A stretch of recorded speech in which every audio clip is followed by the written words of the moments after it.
नमस्कार. सर्वप्रथम तुम्ही बिझनेसच्या ह्या सगळ्या व्यापामधून वेळ काढून आल्याबद्दल खूप खूप आभार.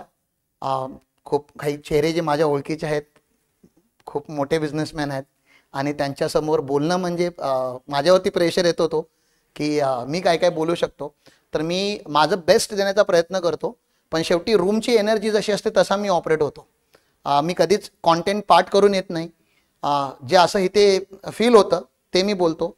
कधी कधी आउट ऑफ द फ्लो जाऊन शिव्या पण घालतो, तर थोडं माफ करा. ॲडव्हान्समध्येच सांगतो. सो एलिट गुरुकुल लिमिटेड काय एक छोटीशी कंपनी आम्ही चालू केली 2018 मध्ये. 2018 पर्यंतची माझी जर्नी जी आहे ती मुंबईला पूर्ण झालेली आहे. कधी असं सेशन चालू करताना एका व्यक्तीचं नाव घ्यायला मी विसरत नाही. त्यांचं नाव महताब म्हणून आहे. मुंबईला असतात, ते चार्टर्ड अकाउंटंट आहेत. 150 एम्प्लॉई आज त्यांच्याकडे आहेत. मुंबई, दिल्ली आणि दुबईला त्यांचं ऑफिस आहे. त्यांचा मी एम्प्लॉई झिरो होतो. एम्प्लॉई झिरो म्हणजे त्यांनी जेव्हा बिझनेस स्टार्ट केला त्यावेळी मी त्यांना जॉईन केलं होतं. आणि माझी ॲनिव्हर्सरी, वर्क ॲनिव्हर्सरी 1 जानेवारीला असते. आणि नंबर ट्री ज्या ग्रुपमध्ये मी काम केलं त्याची वर्क ॲनिव्हर्सरी 14 फेब्रुवारीला असते, म्हणजे 1.5 महिन्यानंतर. तर मी टेक्निकली एम्प्लॉई 1 पण नाही बोलू शकत, मी एम्प्लॉई 0 आहे. मी first employee of the organisation तुम्ही म्हणू शकता. आणि त्यांनी मला तेव्हापासून 2008 पासून 2014 पर्यंत त्यांनी मला शिकवलं की बिझनेस कसा बांधायचा असतो, बिझनेस करायचा कसा असतो. आणि हे सगळं त्यांच्याकडून शिकल्यानंतर मी त्यांना ऑफिस बॉय म्हणून जॉईन झालो होतो. आणि आज जो काही मी आहे ते त्यांच्या आशीर्वादाने, त्यांच्या गायडन्समुळे आहे. आणि त्यांना आम्ही आमचं कुळगुरू म्हणतो किंवा कुळदेवत म्हणतो. आज म्हणजे आमची कुळदेवता म्हणून आम्ही महताब सरांचं वंदन करतो.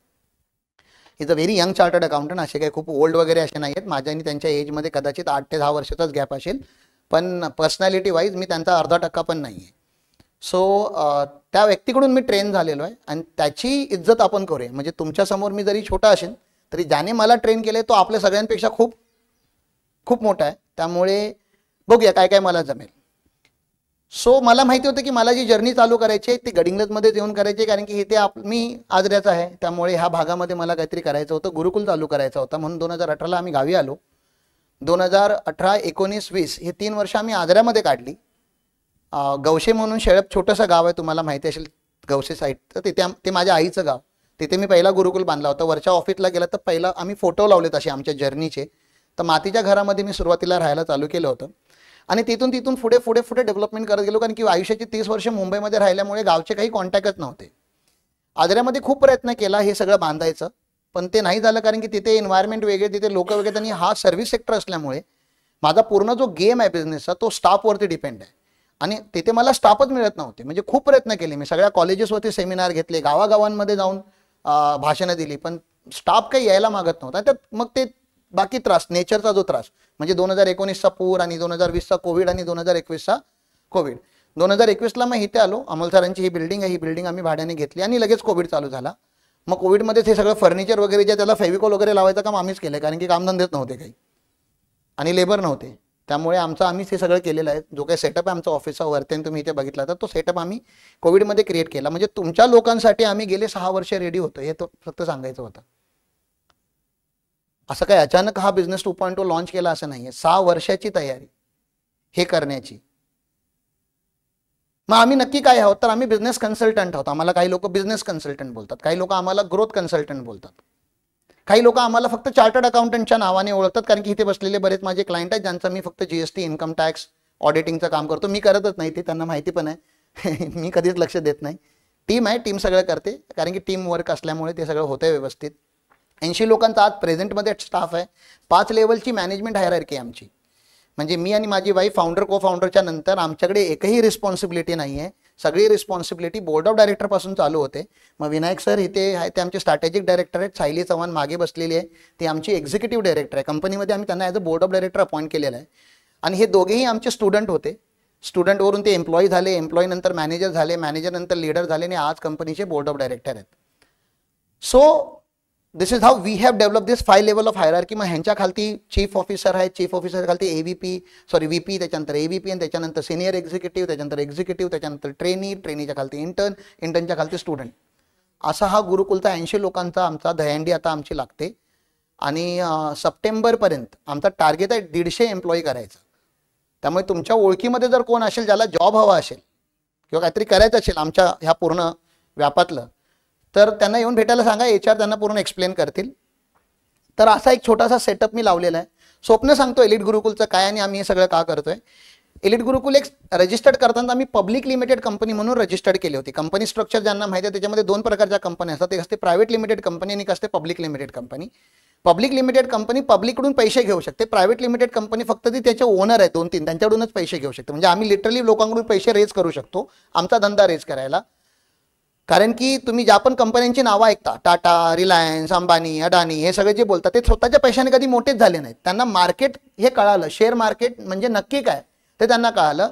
आपल्या लोकांना शेअर मार्केट म्हणजे बाहेरचं माहिती आहे. म्हणजे आपण शेअर मार्केटमध्ये पैसे लावून ते जुगार खेळण्यासारखा खेळण्याचा प्रयत्न करतो आणि तो कधी जिंकतो कधी हरतो. त्या लोकांना कळलं की आपल्याला खेळायचं नाही, आपल्याला खेळवायचं आहे. आपण ह्या साईडचे आहोत, आपण त्या कंपन्या आहोत ज्या कंपन्या पब्लिककडून पैसे रेज करतात. मग त्याला IPO म्हणलं जातं. जेव्हा फर्स्ट टाइम कंपनी आपला पब्लिक मनी रेज करते त्या इव्हेंटला IPO म्हटलं जातं, इनिशियल पब्लिक ऑफरिंग. म्हणजे पहिल्यांदा जेव्हा ती कंपनी स्वतःचे शेअर पब्लिकसाठी ओपन करते. आजच्या तारखेला ज्या शेअर मार्केटवरती कंपन्या लिस्ट होतात, म्हणजे एक छोटीशी कंपनी जी आमच्या धंद्यातली आहे, एज्युटेक ज्याला आपण बोलतो, फिजिक्सवाला म्हणून एक कंपनी आता लिस्ट होणार आहे थोड्या दिवसामध्ये. चालू आहे त्यांचं डिस्कशन वगैरे चालू आहे. अंदाजे नंबर 1 जो आहे ते त्यांच्या कंपनीचे काही टक्के रिलीज करणार आहेत आणि त्याच्या अगेन्स्ट ते जवळजवळ 4 ते 5 हजार करोड उचलणार आहेत मार्केटमधून. मग विचार करा, जर तुम्हाला आज कोणीतरी 5,000 करोड दिले असते, कशाच्या अगेन्स्ट? तुमच्या शेअर्स, कंपनीच्या शेअर्सच्या अगेन्स्ट. आणि शेअर्स कोण इश्यू करतं? तुम्ही स्वतःच इश्यू करता. RBI इश्यू नाही करत, तुम्ही स्वतःच शेअर्स इश्यू करता. मग तुम्ही स्वतःच RBI नाही झाला काय, म्हणजे साध्या भाषेमध्ये मग किती number of shares company issue करू शकते? कितीही करू शकते, कितीही शेअर्स, 10 करोड पण शेअर्स इश्यू करू शकते. हां, ऑब्विसली सेबी वगैरे किंवा सगळे जे रेग्युलेटरी आहेत आपल्या देशामध्ये ते बघतात की कुठली आलतू फालतू कंपनी वरती नाही गेली पाहिजे. चेकिंग पॉईंट खूप आहेत. सोपं नाही आहे तेवढं, पब्लिकडून पैसे घेणं एवढं सोपं नाही आहे. कारण की खरा गेम तर पैसे घेतल्यानंतर चालू होतो. त्या पैशाचं करायचं काय? ते पैसे लावले कुठे? आणि ते पैसे त्यांचे डबल झाले पाहिजे, ट्रिपल झाले पाहिजे, व्हॅल्यू वाढली पाहिजेत. आज टाटा एवढा मोठा कसा झाला किंवा रिलायन्स मोठी. तर हे सगळ्याचा जो गेम आहे तो गेम मला कुठेतरी ह्या 6 वर्षामध्ये मी त्याला डिकोड केला आणि मला कळालं की मला पण एक मोठी कंपनी बनायचं आहे, मला पण शेअर मार्केटवरती लिस्ट व्हायचं आहे. 2030ची आम्ही जर्नी ठेवून चाललेलो आहोत. 2030चा आमचा हेड पॉईंट आहे की by 2030 we will be on market, listed on market. म्हणून हिची पब्लिक लिमिटेड कंपनी आम्ही केलेली आहे. त्याच्या अगोदर आम्हाला 3 वेळा फंडिंग उचलावी लागेल मार्केटमधून, ज्याला व्हेंचर कॅपिटल फंडिंग म्हटलं जातं. म्हणजे शेअर मार्केटवरती लिस्ट व्हायला पण 10-15 करोडचा जो खर्च असतो तो खर्च पण देण्यासाठी एक इन्व्हेस्टर येतो बाहेरून, तो इन्व्हेस्ट करतो ते पैसे आणि त्यांनी तुमची कंपनी रेडी होते शेअर मार्केटला जाण्यासाठी. ऑब्व्हियसली त्याला आपल्याला जास्त शेअर द्यावे लागतात कारण की त्यांनी इनिशियल रिस्क घेतलेली असते. मग त्यांना VC फंडिंग बोललं जातं, व्हेंचर कॅपिटल म्हणून. अशा काही गोष्टी आहेत ज्या आम्हीही करतो. मग हे सगळं आम्ही शिकत असताना आमच्या डोक्यामध्ये एक विचार आला की आपण एवढे सेल्फिश कसे असू शकतो की फक्त आपण आपली कंपनीच मोठी करूया. हे सगळं नॉलेज घ्यायला आम्हाला खूप मेहनत लागली आणि अजूनही लागते, म्हणजे ती संपलेली नाही आहे. अजून 5 वर्ष आम्ही ते डीक करणार आहोत. मग आम्हाला असं वाटलं की ऑलरेडी आपण बिझनेस कन्सल्टन्सीमध्ये आहोत, मग आपण बिझनेस कन्सल्टन्सी देऊन फुकटमध्ये आम्ही कन्सल्टन्सी सगळ्यांना देत होतो आतापर्यंत. म्हणजे मी लिटरली ट्रॅव्हल केले 100-100 किलोमीटर, मी माझ्या खर्चाने हॉटेलवरती राहिलेलो आहे आणि त्या लोकांना मी बिझनेस कन्सल्टन्सी दिली की बिझनेस कसा करायचा. मग आम्ही ठरवलं नाही आपण आता फ्रीमध्ये नाही द्यायचं, आपण आता बिझनेस लीडरशिप स्कूल म्हणून एलिट गुरुकुलला रन करायचं, बॅचेस रन करायचे आणि त्याची ते तुम्ही सेकंड बॅच आहात. अल्टिमेटली आम्ही काय शिकवणार आहोत ह्या पूर्ण कोर्समध्ये, तर आज तुम्ही SME आहात, स्मॉल अँड मीडियम एंटरप्राइज, ती IPO पर्यंत कशी जाते त्याचे काही पॅरामीटर आम्ही तुम्हाला शिकवतोय. 2 तासामध्ये IPO पर्यंतची जर्नी शिकवू शकतो का? नाही. 11 दिवसामध्ये शिकवू शकतो का? नाही. 4 ते 5 वर्षाची जर्नी आहे. पण सगळे 4 ते 5 वर्ष आपल्याबरोबर चालणार आहात का? नाही. मग आम्ही फिल्टर करतोय की कोणाला ही जर्नी चालायची आहे, 2030 पर्यंत कोणाला आपली कंपनी IPO पर्यंत घेऊन जायची आहे. आणि त्या कोर्सला आम्ही बिझनेस 5.0चं नाव दिलंय. जो ऍक्च्युअली कंपन्या ज्या मोठ्या होणार आहेत आमच्याबरोबर त्या कोर्सचं नाव आहे बिझनेस 5.0. तुम्ही कोणत्या कोर्सला इथे आलाय? बिझनेस 2.0. मग बिझनेस 5.0 आणि 2.0 मध्ये फरक एवढाच आहे. 5.0 ला गेलात की तिथून पुढे तुमची IPOशी IPO साठी आपण प्रिपेअर करतो कंपनीला. मग IPO साठी प्रिपेअर करायलाच आम्हाला 3 वर्ष लागतात, मिनिमम 3 वर्ष लागतात IPO साठी रेडी करायला कंपनीला. 3 वर्षाचा तो काम आहे. पण सगळ्याच कंपन्यांना मी IPO साठी कसं ट्रेन करू? मग आम्ही त्याच्या अगोदर अजून 2 वर्ष मागे घेतली आणि बिझनेस 2.0, बिझनेस 3.0, बिझनेस 4.0 काढला. मग 2.0 म्हणजे एकदम बेसिक्स, धंदा करायची बेसिक्स, ते आम्ही 2.0 मध्ये शिकवतो. त्याच्यानंतर 2.0 जे क्वालिफाय करतील, ज्यांना 3.0 करायचं असेल त्यांना आम्ही ॲडव्हान्स कोर्स देणार. तिथून जे क्वालिफाय करतील त्यांना आम्ही 4.0 देणार. आणि 4.0 झाल्यानंतर जे क्वालिफाय करतील त्यांना 5.0. असं ते तुमची पण जर्नी अशी असणार. मग तुमची आणि माझी जर्नी तुम्हाला जर विचारायची असेल तर कुठपर्यंत जाऊ शकते, तर 5.0 पर्यंत जाऊ शकते. आणि 5.0 नंतर विचार करूया अजून काय करायचं. अजून ते 6.0, 7.0 अजून विचार केलेला नाहीये, कारण की एवढं सगळं बोलायचं काहीच फायदा नाही. हे सगळं करत असताना मला कळालं की आज बिझनेसमॅनच्या लाईफमध्ये खूप मोठा एक प्रॉब्लेम आहे, त्याचं नाव वाईफ आहे. म्हणजे कधी कधी बायका आपल्याला पुढे जायला देत नाहीयेत. त्यांचे आपले स्वतःचे रिझन आहेत. तुम्ही पण काही धुतलेल्या तांदळासारखे नाही आहात, त्यामुळे पण कळालं हे म्हणजे 1 to 1 मध्ये आणि पहिल्या बॅचमध्ये आम्हाला कळालं की घरातून सपोर्ट जो रिक्वायर्ड, मस्करी वेगळी, पण घरातून जो सपोर्ट असायला पाहिजे आपल्याला, एक फॅमिली सपोर्ट. कारण की सुरुवातीला सगळे आपण येऊन थांबतो की आमचा जो पूर्ण हा सेशन असणार तो असणार की तुम्ही फ्री झाला पाहिजेत. You should be free. आता सरांना कंटिन्युअसली फोन येतोय, यू शुड बी फ्री. तुम्ही कसे फ्री होऊ शकता ते तुम्हाला बघायचं. आणि तुमचा धंदा पण नाही थांबला पाहिजे, तुम्हाला फ्री पण व्हायचं आणि बिझनेस पण नाही थांबला पाहिजे. मग आम्ही बोलतो डेलिगेशन करावं लागतं ना, आपल्याला कोणातरी दुसऱ्याला ते काम देता आलं पाहिजे, आपला फोन कोणातरी देता आला पाहिजे. मग ती जी व्यक्ती आहे ती जोपर्यंत बाहेरून भेटत नाही तोपर्यंत ज्या घरामधली लोक आहेत त्यांनी तरी सपोर्ट करायला पाहिजेत.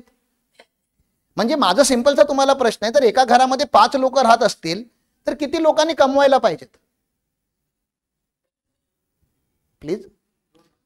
आज जर 5 लोक राहत असतील तर किती लोकांनी कमवायला पाहिजे?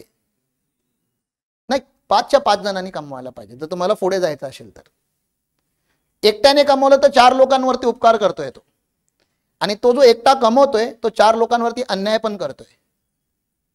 उपकार ह्याच्यासाठी कारण की तो कमवतोय आणि त्यांना बाळगतोय, आणि अन्याय ह्याच्यासाठी ह्याला कसं कमवायचं ते माहिती आहे, तो 4 लोकांना सांगत नाही. हे सिक्रेट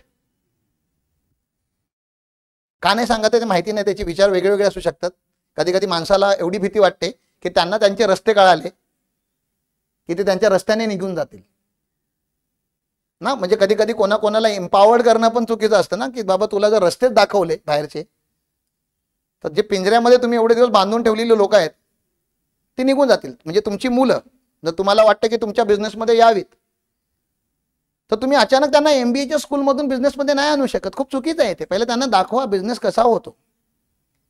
आणि जर तुम्ही चुकीचा बिझनेस करत असाल तर त्याला पण जे तुम्ही शिकवणार आहात ते चुकीचं शिकवणार आहात. त्यामुळे तुम्ही नका शिकवा असं पण आम्ही सांगतो.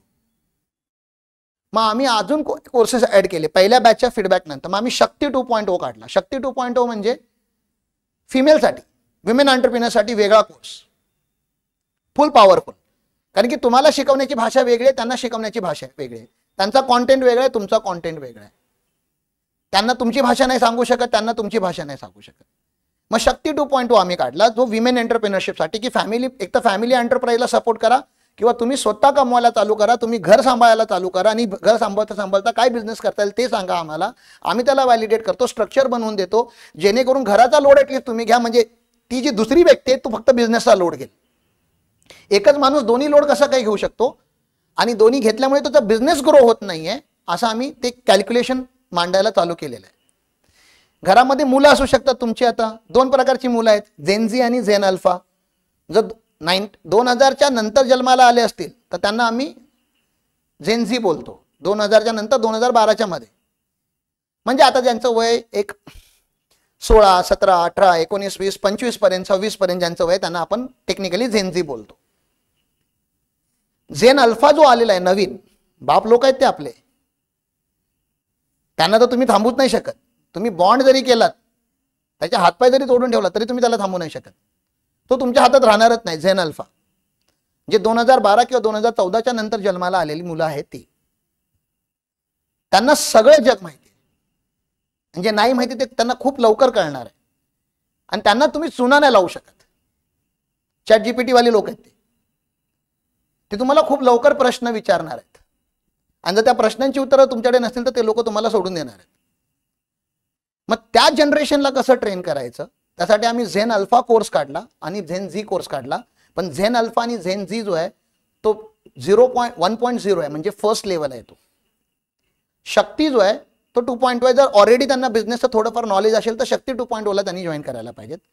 तुम्ही लोकांनी आतापर्यंत जसे पण बिझनेस केलेत, सगळे वेगवेगळ्या फील्डची ते लोक आहात, त्याला आम्ही 1.0 नाव देतो. आतापर्यंत जो तुम्ही बिझनेस करत आलाय त्याला 1.0 बोलला जातो.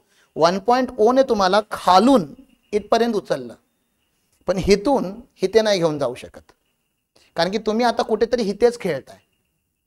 तुम्ही आता पुढची रिस्क घेत नाही आहात. मग 2.0 म्हणजे नक्की काय, तर तुम्हाला चेंज करावं लागणार काही ना काही. आणि काय चेंज करायचं ते तुम्हाला डिसिजन घ्यावे लागतील. आणि या डिसिजन एकतर आज घ्या, आणि क्लॅरिटी नसेल तर कोर्स जॉईन करा. कोर्समध्ये तुम्हाला ती क्लॅरिटी येते की नक्की मी 2.0 मध्ये काय चेंज करू. मग एकतर तुम्हाला प्लेस चेंज करावं लागतं, बिझनेसची जागा चेंज म्हणजे एकतर एका जागी बिझनेस असेल तर 4 जागी खोलू शकता तुम्ही. प्लेस, पीपल, जे लोक बिझनेस आता रन करतात आहेत ती तुम्हाला चेंज करावी लागतात. चेंज म्हणजे अगेन तुम्हाला एकतर टीम वाढवावी लागते किंवा कमी करावी लागते, जसं तुमच्या बिझनेसला सुटेबल आहे.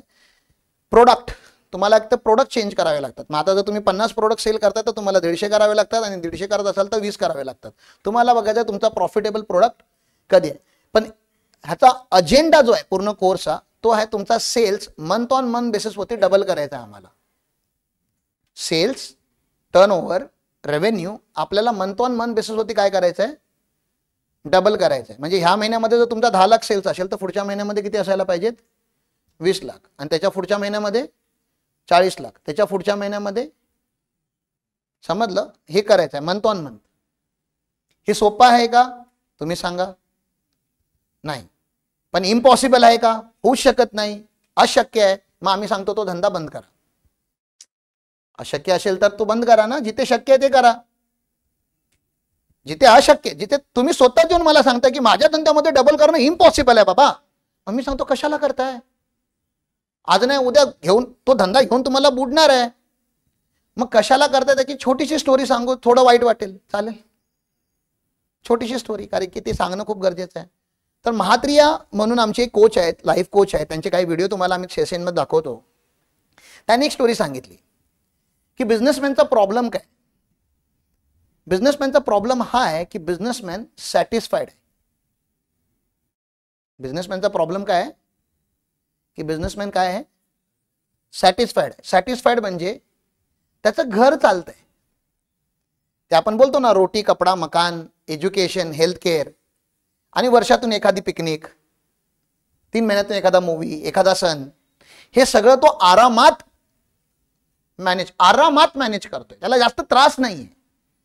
आणि ज्याला त्रास नाहीये तो ग्रो नाही होत आहे.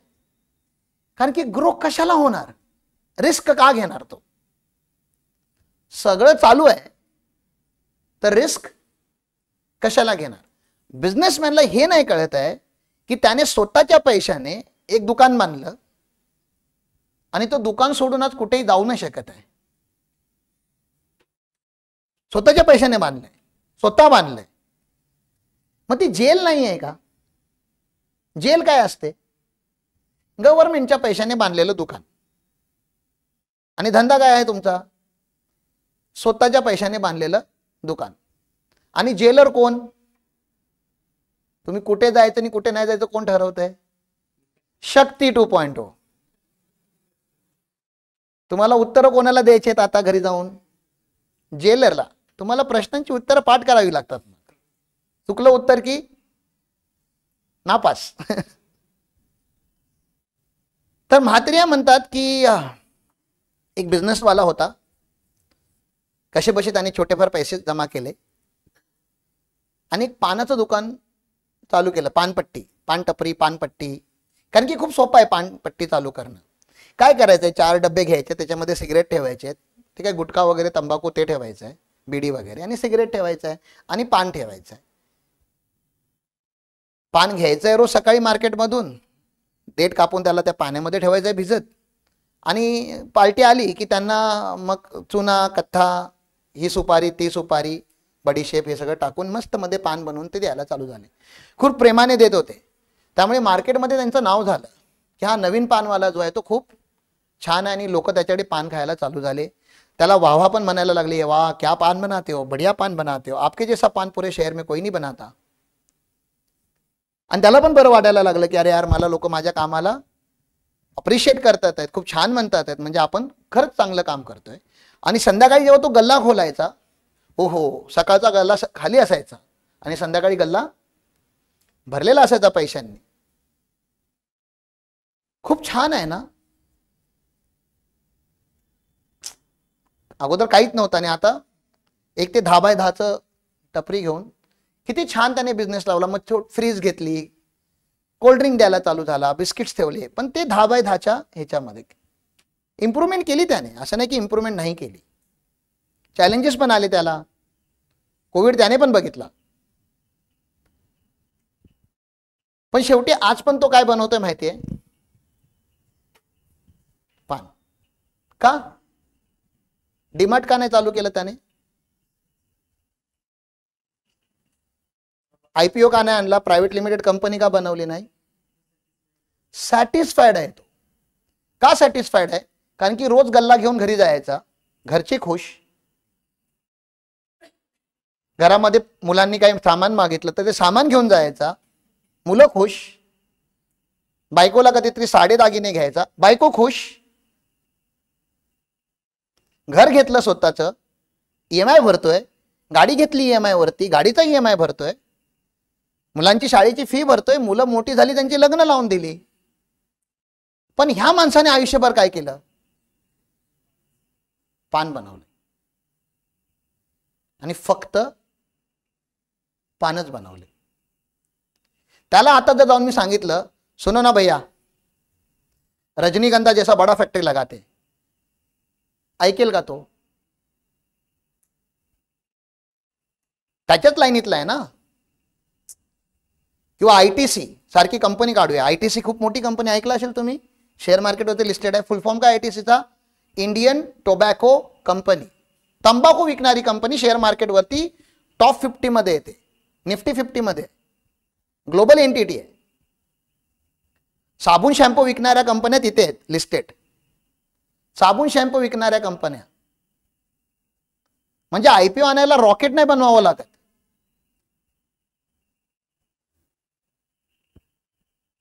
एक छोटंसं प्रोडक्ट पण तुम्हाला आयपीओ पर्यंत घेऊन जाऊ शकतं. पण हे कधी दिसणार? पान लावायचं बंद केलं तर. ह्यालाच रेड कार थेरी पण म्हणतो आम्ही. तुम्ही आता रस्त्यावरून येताना तुम्हाला लाल कलरची गाडी दिसलीच नसेल, पण उद्या बाहेर पडा मार्केटमध्ये, सेम मार्केटमध्ये, गडिंग्लज मार्केटमध्ये, आणि लाल कलरच्या गाड्या मोजा किती दिसतात तुम्हाला. आज दिसल्याच नसतील दिवसभरामध्ये तुम्हाला, पण होत्या की नव्हत्या लाल कलरच्या गाड्या रस्त्यावरती? असू शकतात की नाही रोडवरती लाल कलरच्या गाड्या. मग तुम्हाला का नाही दिसल्या किंवा तुम्ही मोजल्या का नाहीत? कारण की कोणी सांगितलंच नाही की लाल कलरची गाडी मोज. मी आज सांगितलं, उद्या तुम्हाला लाल कलरची गाडी दिसली की माझी आठवण येईल. मग लाल कलरची गाडी म्हणजे नक्की काय? तर मार्केटमधली अपॉर्च्युनिटी. मार्केटमध्ये खूप अपॉर्च्युनिटी आता पण आहे, आता ह्या क्षणाला पण आहे. ह्या क्षणाला पण कोणतरी जेनझी कुठल्या तरी लॅपटॉप वरती बसून एक प्रोजेक्ट बनवतोय आणि पुढच्या 6 महिन्यामध्ये त्याला 100 करोडची फंडिंग भेटणार आहे. आपण फक्त चुना, कथ्था, सुपारी. घर चालू आहे. गणपती येणार आहेत, मग दिवाळी येणार आहे, चालू आहे. सॅटिस्फाईड आहात. सॅटिस्फाईड माणूस आयुष्यामध्ये काही करत नाही, कारण की सॅटिस्फाईड आहे. स्टेटस को म्हणतो आम्ही त्याला मॅनेजमेंट लँग्वेज मध्ये. स्टेटस को म्हणजे ती लाईन वरती पण नाही चालले त्याच्यानी, खाली पण असं असं चालू आहे.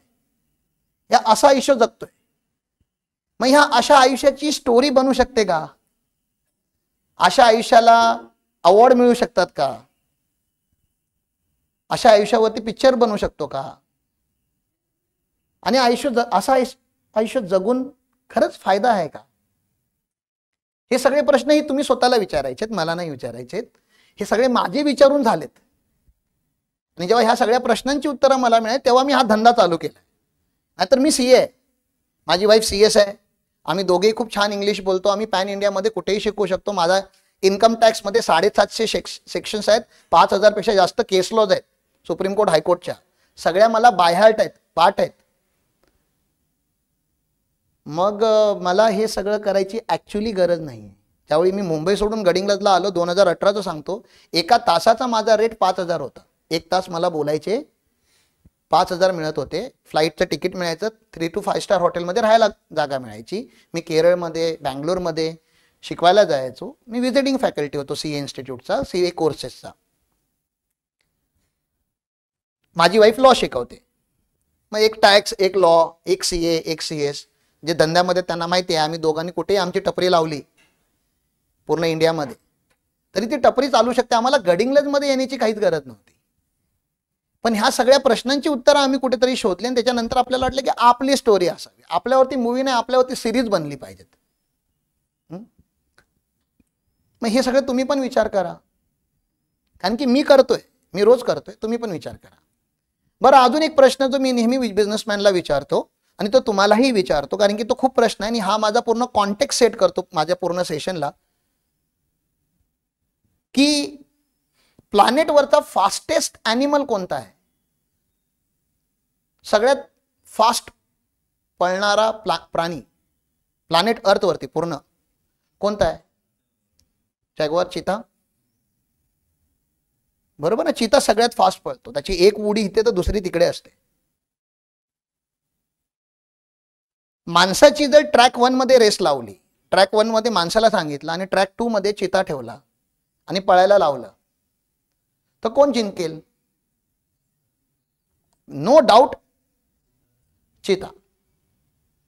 या कोर्सची जेव्हा तुम्हाला डिटेल मी सांगेन, त्याच्यामध्ये एक दिवस असा पण आहे, 11 दिवसाचा कोर्स संपल्यानंतर 3 1-to-1 झाल्यानंतर तुमच्या लोकांची रिलेशन एकामेकाबरोबर अजून स्ट्रॉंग होण्यासाठी आम्ही तुम्हाला पिकनिकला घेऊन जातो. आणि युजुअली आम्ही पिकनिकला तुम्हाला जंगलामध्ये घेऊन जातो, कारण की आम्ही जी लँड घेतलेली आहे, हसूरवाडी तुम्हाला माहिती आहे, AGMच्या जरा 1-1.5 किलोमीटर पुढे एक छोटंसं गाव आहे हसूरवाडी. इथून 12 किलोमीटर. तिथे आम्ही 3 एकर जागा घेतलेली आहे गुरुकुल बांधण्यासाठी. तिथे आम्ही घेऊन जातो. तिथे अजून काहीच नाही आणि बाजूला जंगल आहे. विचार करा की आपण असेच बसून गप्पा मारतोय आणि चीता आला. आता काय करायचं आपण? चीता आला, तुमच्याच मागे आला, तुम्ही काय करणार आता? आता पळणार. पण तुम्हाला तर माहिती आहे ना की चीता तुमच्यापेक्षा फास्ट पळतो, मग कशाला पळायचं? राहू देत ना, सरेंडर करा ना. थांबणार का तिथेच? पण इच्छा काय तुमच्या आतमध्ये? इच्छा काय? ते चीता आला समोरासमोर, काय करणार? सांगा ना, तुमच्या आतमधली इच्छा मला जाणून घ्यायची. पळणार ना? पळणार, बरोबर. तुम्ही ॲडिडासचे किंवा नायकीचे शूज नाही घातलेत, आता ऑनलाईन ऑर्डर करायचे का? नाही. आता काय करणार? तुम्ही उत्तर द्यायचंय. पळणार नाही, प्रतिकार नाही करू शकत तुम्ही, त्याला जिंकू नाही शकत. आता एक पंजा आणि आपलं पोट, आतडी सगळी बाहेर. त्यामुळे प्रतिकार वगैरे तर काय नाही, आपल्याला पळायचंच आहे. तुम्हाला पळायची प्रॅक्टिस पण नाही दिली कोणी, की कसं पळायचं, म्हणजे कोच वगैरे नाही आहे तुमचा पळण्यासाठी. मग पक्का बघा, आम्ही ट्राय करू तिकडे. झाडावर चढण्याचा प्रयत्न करू नका, कारण की चीता तुमच्यापेक्षा फास्ट झाडावर चढतो. ती पण तुम्हाला माहिती असावं, नॉलेज असावं. थोडंफार बिझनेसमध्ये नॉलेज असणं गरजेचं असतं. पळता पळता ठेच लागली तुम्हाला, दिसते तुम्हाला पायातून रक्त येते, तर पक्का आता पण पळणार? थांबूया ना, मलमपट्टी करूया थोडा, तेवढा वेळ आहे आपल्याकडे. नाही, पडलात खालती, पूर्ण जमिनीवरतीच पडलात, आता थांबायचं तिथेच की उठायचं? कधीपर्यंत पळणार ते तरी सांगा. जोपर्यंत नाही, जोपर्यंत श्वास चालू आहे. श्वास थांबला की कशाला पळताय? मग थांबू देत की, मग खाऊ दे त्याला आरामात. आता मग तो जिंकला. मग हा जो चीता आहे ना, ह्याची वेगवेगळी नावं आहेत आपल्या बिझनेसमध्ये. एक चीताचं नाव आहे कॉम्पिटिशन. तुम्हाला दिसला का कधी? तुमच्या मागे लागलाय तो. कॉम्पिटिशन नावाचा चीता तुमच्या मागे लागलाय, कधीही खाऊ शकतो तुम्हाला. तुम्ही पळताय आता, पण गार्डनमध्ये मजेमध्येच पळताय. कॉम्पिटिशन कधीही खाऊ शकतं. जर रिटेलमध्ये तुमचा धंदा असेल इथे गडिंग्लजमध्ये, तर उद्या डीमार्ट ओपन झालं इथे किंवा झेप्टो सारखी कंपनी आली, तर 50 ते 60% धंदा लॉन्च डे पासून पडायला चालू. दुसरा एक चित आहे, त्याचं नाव आहे ई कॉमर्स. इथल्या इलेक्ट्रॉनिक मार्केटचं दुकान किंवा इलेक्ट्रॉनिक लाईनचे बिझनेस कमी होण्याचं कारण सगळे लोक आता फ्लिपकार्ट आणि अमेझॉनवरती डिस्काउंटेड क्रेडिट कार्डवरती खूप चांगल्या चांगल्या स्कीममध्ये खूप स्वस्तामध्ये माल विकत घेतात आणि ती प्राइस लोकल दुकान कदाचित ब्रेक करू शकत नाही आहेत. मग ई कॉम बरोबर पण कॉम्पिटिशन आहे. ह्या चिताचं नाव रायझिंग कॉस्ट पण आहे. जी तुमचं दुकानाचं भाडं होतं गेल्या वर्षी ते ह्या वर्षी तुमचं वाढलेलं आहे. जी एम्प्लॉई कॉस्ट 3 वर्षापूर्वी गडिंग्लजमध्ये होती ती आता राहिलेली नाही आहे. फॅमिली मेंटेन करायला जो खर्च लागतो तो पण आता वाढलेला आहे. आपल्या लोकांची लाईफस्टाईल पण वाढलेली आहे आणि लाईफस्टाईल एवढी घाणेरडी झालेली आहे. आता डॉक्टर साहेब देशमाने सर आहेतच आपल्याबरोबर. लाईफस्टाईल एवढी आपली घाणेरडी झालेली आहे की आपलं इंटरनल सगळंच खराब झालंय. आणि सगळंच खराब झाल्यामुळे, कारण की आपण जे पाणी पितोय ते कंटॅमिनेटेड आहे, आपण जे जेवण खातोय ते कंटॅमिनेटेड आहे, आपण जी फळं खातोय त्याच्यावरती युरिया मारलेला आहे. म्हणजे आपण जे काय करतोय त्या चुकीचंच करतोय. त्यामुळे इंटरनल ऑर्गन आपले ऑलमोस्ट हरताल पे जाने वाला आहे, स्ट्राईक चालू होणार आहे कधी पण. आणि त्यामुळे जो मेडिकलचा एक्सपेन्स आहे तो पण खूप खूप वाढलेला आहे. त्या प्रपोर्शन मध्ये आपलं इन्कम वाढलेलं नाही आहे. मग ह्याच्यातला कोणता तरी चिता तुम्हाला एकदा ना एकदा, आज नाही उद्या, ह्या महिन्यामध्ये नाही तर पुढच्या महिन्यामध्ये खाणार आहे. म्हणून सरेंडर करूया का? आता तर तुम्ही उत्तर द्यायचं ना, थांबूया का? मग चिता खूप फास्ट आहे. आपण काय करूया, जोपर्यंत श्वास चालू आहे तोपर्यंत पळूया ना. मग माझं काम काय आहे तुमच्या लाईफमध्ये? पळ म्हणण्याचं माझं काम आहे. माझा एवढाच रोल आहे. मी तुमच्यासाठी पळू शकतो का? मी पळालो तर मी वाचणार ना. तुम्हाला जर वाचायचं असेल तर तुम्हाला पण पळायला चालू करायचं आहे. फक्त तुमचं चिता कुठे तिकडे लक्ष नाही आहे. माझं काम आहे तुम्हाला तो चिता दाखवणं. कारण की आजपर्यंतचा इतिहास आहे, इतिहास खरंच काही माणसांच्या मागे चिता पळालेला आहे आणि माणूस हुसेन बोल्ट पेक्षा फास्ट पळालेला आहे. Fastest human on the planet जो आहे ना त्याच्यापेक्षा पण माणूस फास्ट पळतो. कधी? चिता दिसल्या नंतर. त्याच्या अगोदर तो नाही पळत. कारण की त्या मोमेंटमध्ये काय ताकद येते काय माहिती. मग तुमच्या बिझनेसमध्ये जे प्रॉब्लेम आहेत ना ते तुम्ही घेऊन बसलाय बऱ्याच वर्षापासून. ते प्रॉब्लेम नाही आहेत, ते सॉल्व्ह करू शकता तुम्ही. किंवा तुमचा बिझनेसच प्रॉब्लेम आहे, मग त्याला चेंज करावा लागेल. मग चेंज होण्याची जर भीती वाटत असेल तर तुम्ही आमच्या कोर्सला जॉईन करू नका, ही माझी रिक्वेस्ट. जर तुम्हाला पळायचं नसेल, जर तुम्हाला चेंज व्हायचं नसेल, जर तुम्हाला काहीतरी नवीन ट्राय करायचं नसेल, एक्सपेरिमेंट करायचे नसतील तर हा कोर्स तुमच्या, सेमिनार तुमच्यासाठी आहे, कोर्स तुमच्यासाठी नाही आहे. थकलेल्या लोकांसाठी हा कोर्स नाही आहे, पळणाऱ्या लोकांसाठी आहे. मग बघूया कोर्समध्ये आपण काय काय कव्हर करणार आहोत. मग हा बिझनेस 2.0 आता मी सुरू करतो. प्लीज, का करतो आम्ही हे सगळं तर पर्पज सांगतो तुम्हाला थोडंफार. नेक्स्ट, मी माझ्या बिझनेसचा वाय सांगतो. मी एलिट गुरुकुल लिमिटेड ही कंपनी का चालू केली? कारण की मला गुरुकुल बांधायचं आहे, हसोरवाडीला बांधायचं. ॲड्रेस पण आता सांगू शकतो. ज्यावेळी मी इकडे गडिंग्लजमध्ये आलो होतो, जितूबाई आहेत, जितेंद्र सर, समृद्धी मिसळ आणि समृद्धी सोलार त्यांचा बिझनेस आहे. आलेल्या दिवशी गडिंग्लजमध्ये ज्यावेळी पहिल्यांदा मी मिसळ खाल्ली ती ह्यांच्याकडे खाल्ली. ही जागा घेताना अमोल सरांची जागा बघितली, आवडली आम्हाला आणि इथून आता जायचं होतं. तर मिसळ खाऊन आम्ही गेलो आणि त्यांना सांगितलं होतं की आम्ही तुमच्या बाजूला येतोय. त्यावेळी आमच्याकडे एकही फर्निचर वगैरे काहीच नव्हतं, सगळं इथे येऊन आम्ही बनलेलं आहे. मग मी एक जिता जाता एक्झाम्पल आहे की 2018 मध्ये गावी आलो, काही न घेऊन आलो. इकडे माझा एकही कॉन्टॅक्ट नव्हता. गडिंग्लजमध्ये मी कोणालाही ओळखत नव्हतो, झिरो कॉन्टॅक्टने इथे येऊन आज मी एवढा मोठा बिझनेस इथे बांधण्याची हिंमत करतोय. जे सगळी लोक गडिंग्लज सोडून, म्हणजे तुमची पुढची पिढी जी गडिंग्लज सोडून बाहेर चाललेली आहे, त्या पिढीला माझा मेसेज द्या की इथे पॉसिबिलिटी आहे. हे मार्केट बदलतंय. आणि का बदलतंय? आम्ही बदलणार आहोत. मार्केट एवढं मोठं नाही आहे. मग पहिलं तर आहे की मला गडिंग्लजमध्ये गुरुकुल बांधायचं आहे. मग गुरुकुल काय करणार आहे? गुरुकुल बिझनेस लिडरशिप स्कूल शिकवणार आहे. Business leadership school. आम्ही स्कूल आहोत, आम्ही शिकवणार. काय शिकवणार? दोनच गोष्टी, एक बिझनेस आणि दुसरा लिडरशिप. आम्ही आमच्या मुलांना किंवा आमच्या स्टुडंटला जॉब शिकवतच नाही, आम्ही जॉब बोलतच नाही, जॉब आम्हाला समजतच नाही, ते माझी म्हणजे क्वालिटीच नाही. बिझनेस मग कोणाला शिकवणार?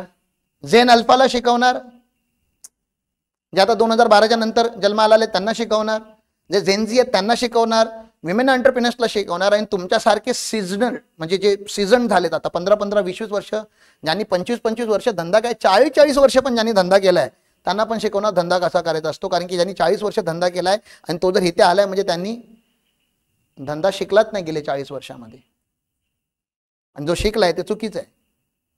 कारण की तुमच्या समोरच काही कंपन्या आल्या ज्या तुम्हाला माहिती पण नव्हत्या, आणि आज हजारो करोडचा टर्नओव्हर त्या कंपन्या करतात आहेत. 2010च्या नंतर रजिस्टर्ड झालेल्या कंपन्यांच्या विषयी, 2010च्या पिरियडमध्ये तर तुम्ही मेजॉरिटी लोक धंद्यामध्ये होता, त्या कंपन्या 10-10 हजार करोडला गेलेल्या आहेत.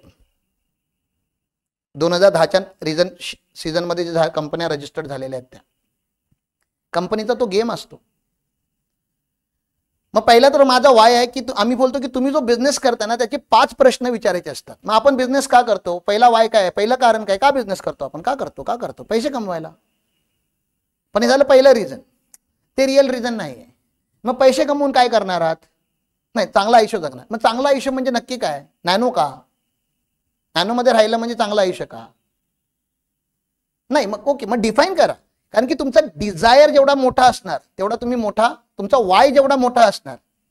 तर मला खूप मोठा गुरुकुल बांधायचा आहे, मला 1100 लोकांना राहायला जागा द्यायची, असं माझं स्वप्नातलं गुरुकुल. आम्हाला लिस्टेड बनायचं, आमचं टर्नओव्हर एवढं असलं पाहिजे, आमचं व्हॅल्युएशन एवढं असायला पाहिजे, आमच्याकडे एवढी 100-150 एकरची जागा असायला. असे बरेच माझे वाय आहेत. हा गुरुकुल बांधायचा. गुरुकुल बांधून काय करणार? ओके, सेकंड वाय मी त्या लोकांना एज्युकेशन प्रोव्हाइड करणार. कोणतं एज्युकेशन? बिझनेसचं एज्युकेशन. मग बिझनेसच का?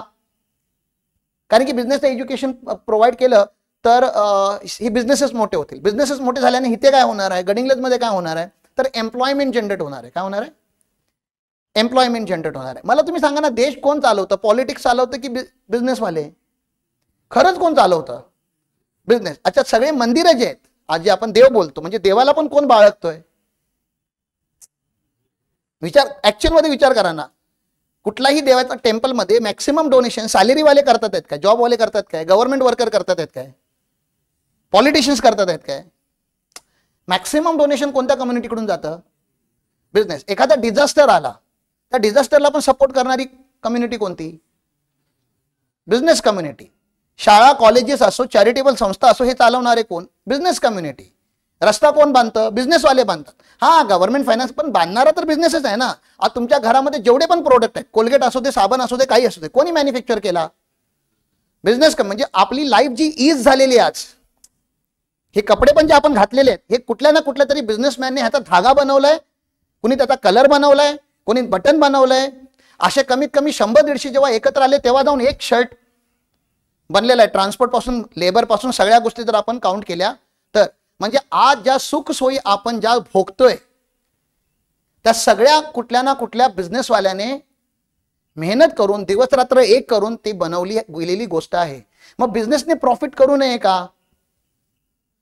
चुकीचं आहे का बिझनेसने कमवणं? बिझनेस सगळ्यांसाठी. आपण कधी, तुम्ही थोडा विचार करा ना, बिझनेस कधी तुम्ही स्वतःसाठी केलाय की दुसऱ्यांसाठीच करताय? प्रॅक्टिकल बघा, तुमच्या बिझनेसचे सगळ्यात मोठे बेनिफिशियरी कोण आहेत? तुम्ही स्वतः आहात की तुमची फॅमिली आहे, तुमचे एम्प्लॉई आहेत, गव्हर्नमेंट ऑफ इंडिया आहे, गव्हर्नमेंट ऑफ महाराष्ट्र आहे? आपण फक्त बिझनेस काय करतो? सेल्स एकच फिगर असते जे आपल्याकडे येते, पण डेबिटमध्ये किती जातात?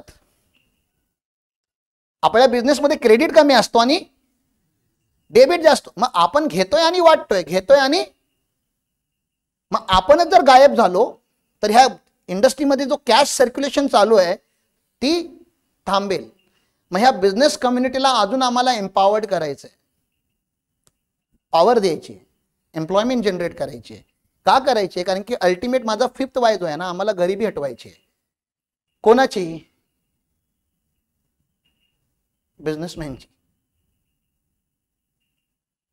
आपण सगळे गरीब आहोत. सांगायला दुःख वाटतंय, पण आपण सगळे गरीब आहोत. सर, तुम्हाला कसं कळालं आपण गरीब आहोत? तुमचा IPO नाही आला ना. तुमच्याकडे 200-500 करोड आहेत का बँकेमध्ये? असतील तर सांगा ना, लगेच आपण एक 3.0 लॉन्च करूया आणि खूप मोठा बिझनेस. मग त्याच्यातून 3000 करोड कसे बनवायचे ते मी तुम्हाला सांगतो, पण 300 करोड असायला पाहिजे. नाही सर, 30 करोड, 30 लाख. आपण पानवाले झालो, बिझनेसवाले नाही बनलो. मग ते बनायचे काही रस्ते आहेत. ते रस्ते डायरेक्टली मी तुम्हाला कसं सांगू, बेसिक्स पहिली पायरी पहिल्यांदा, मग दुसरी, मग तिसरी, मग चौथी. मग असे हे कोर्सेस आम्ही डिझाईन केलेले आहेत. तर आजचा होमवर्क आहे तुमचा हा, तुम्हाला तुमच्या बिझनेसचा पर्पज माहिती असायला पाहिजे. उद्या जर तुमच्या मुलाने किंवा कोणीतरी तुम्हाला विचारलं हा धंदा का करताय बाबा, हे तुम्हाला खूप डिटेलमध्ये सांगता आलं पाहिजे, खूप डिटेलमध्ये. आणि 5 लेवलचे वाय असले पाहिजेत. Purpose 1, purpose 2, purpose 3, purpose 4, purpose 5. तर तुम्हाला तुमच्या बिझनेसचं नॉलेज आहे. नाही तर तुम्हाला तुमच्या स्वतःच्या बिझनेसचं पण तुम्हाला पण माहिती नाही, साला का करताय, बस करायला चालू केला, कोणीतरी दाखवला, मग तिथेच मग अजून कुठे कोणीतरी पान लावायला शिकवलं, चालू आहे आपलं, चालू आहे. आयुष्य संपायला आलं पण चालूच आहे. नेक्स्ट हा होमवर्क आहे. 5 वाय लिहायचे तुम्हाला. कोणासाठी करतो हे पण मी कव्हर केलं. आता बिझनेस आपण स्वतःसाठी कधीच नाही करत. मग तुम्ही डिक्लेअर करून टाका ना. मी माझ्या मुलांना सांगून टाकलंय, ही जी मुलं माझ्याकडे राहतात गुरुकुलमध्ये, ह्या मुलांना मी सांगितलं मी माझ्यासाठी जगतच नाही, मी तुमच्या लोकांसाठी जगतोय. बोला आता काय करायचंय. तुमचा बॉस एक असा बॉस आहे जो तुमच्यासाठी जगतोय. बोला काय तुमच्यासाठी अजून काय सेवा करू. ह्या मुलांना राहायला जागा आम्ही देतो. आता तुम्ही वरती आला असाल तर तो किचन सकाळी 7ला चालू होतो, रात्री 9 वाजेपर्यंत चालू असतो. 3 ताई, 2 आया, एक माझी आई आणि विजयची आई, 5 जणी एक्सक्लुझिव्हली फक्त किचन मॅनेज करतात. त्याच्यानंतर आमची बॅकएंड टीम पण आहे. महाईशा म्हणून आमची एक फूड LLP आहे, ती तिला बॅकएंड सपोर्ट प्रोव्हाइड करते. ह्यांची फक्त खाण्याची काळजी घेण्यासाठी कमीत कमी ऑर्गनायझेशनमध्ये 1 डझन लोक आहेत. राहण्यासाठी जागा आम्ही, भाडं आम्ही भरतो. कपडे जर गुरुकुलचे त्यांनी घातले तुम्ही बघितलं तर हे कपडे आम्ही देतो ह्या लोकांना. सगळे सण आम्ही साजरे करतो, सगळे सण गुरुकुलमध्ये. गणपती आमचा ऑफिसमध्ये असतो, या तुम्ही गणपतीला. 11 दिवसाचा गणपती असतो, तुमचे घरचे सगळे झाल्यानंतर या. सगळे सण आम्ही साजरे करतो. ह्या मुलांना हे जे ट्रेनिंग तुम्हाला देतोय, जे पेड आहे, ह्या मुलांना फ्रीमध्ये देतो. तुमच्यापेक्षाही ॲडव्हान्स देतो. म्हणजे आता जे कारण तुमच्यापेक्षा ॲडव्हान्स यासाठीच देतो कारण की तुम्ही माझ्याकडे लिमिटेड पिरियडसाठी येतात. हे लोक माझ्याकडेच राहतात. मग ह्या लोकांना, आणि ह्या लोकांना जर ॲडव्हान्स एज्युकेशन नाही दिलं तर माझी कंपनी चालवणारे हेच लोक आहेत. मला लुख्खे लोक नाही पाहिजे कंपनी चालवायला. त्याची फी नाही आहे, फुकटमध्ये. राहणं फुकट, खाणं फुकट, ट्रेनिंग फुकट, काळजी फुकट, कपडे फुकट, पिकनिक फुकट. मग यांच्याकडून आम्ही अपेक्षा काय करतो, 4 तास अभ्यास करा, 8 तास काम करा. खूप जास्त अपेक्षा करतो का. आणि त्या 8 तासाची गडिंग्लज मार्केटपेक्षाही चांगली सॅलरी आम्ही त्यांना देतो.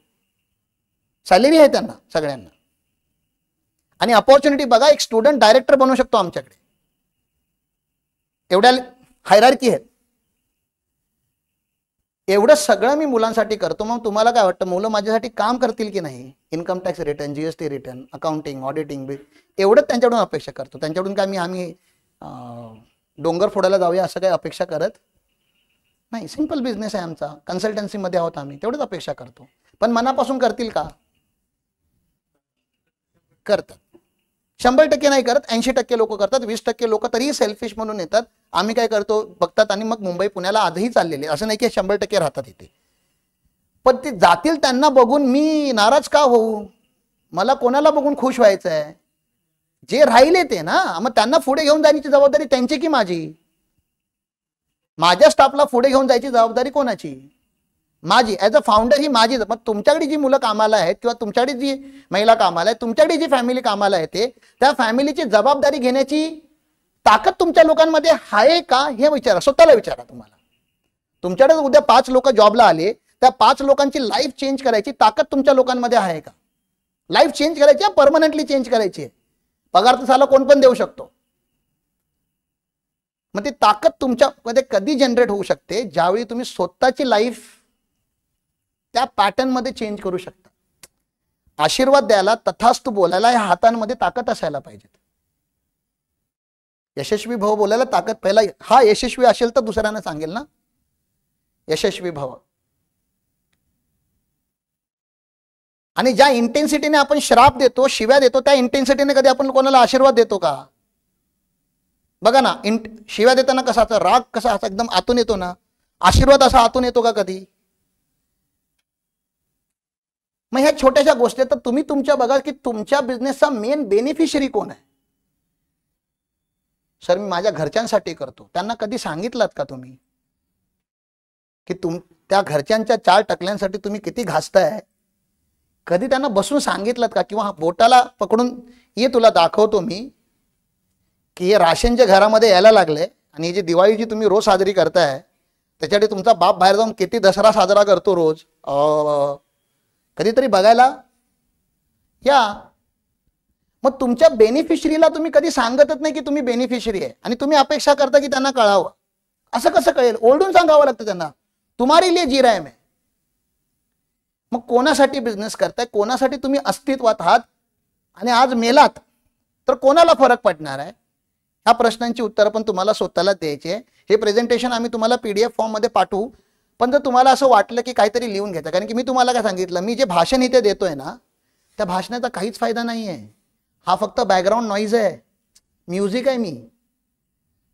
आम्ही इथे एनर्जी क्रिएट केलेली आहे. तुमच्या माइंडमध्ये काय येणार आहेत? विचार. त्या विचारांना तुम्हाला कुठेवरून घेऊन जायचं आहे? डिसिजन. आणि डिसिजनवरती आजच्याच काय घ्यायचे आहेत? ॲक्शन. मी फक्त तुमचा बॅकग्राऊंड नॉईस आहे, मी फक्त एनर्जी आहे. थॉट काय येणार आहे ते तुम्हाला माहिती, एनर्जी तुमच्या मनामध्ये ज्या डिसिजन येणार ते तुम्हाला माहिती. डिसिजन आजच्या आज घ्यायचे आहेत, लगेच काहीतरी लिहून ठेवायचं आणि लगेच इम्प्लिमेंट करायचं आहे, तर तुम्ही बिझनेसमॅन. उद्या परवा करणाऱ्या लोकांवरती मी विश्वास ठेवत नाही. असे मार्केटमध्ये बरेच मला भेटले आतापर्यंत की करतो सर, पुढच्या महिन्यापासून करतो.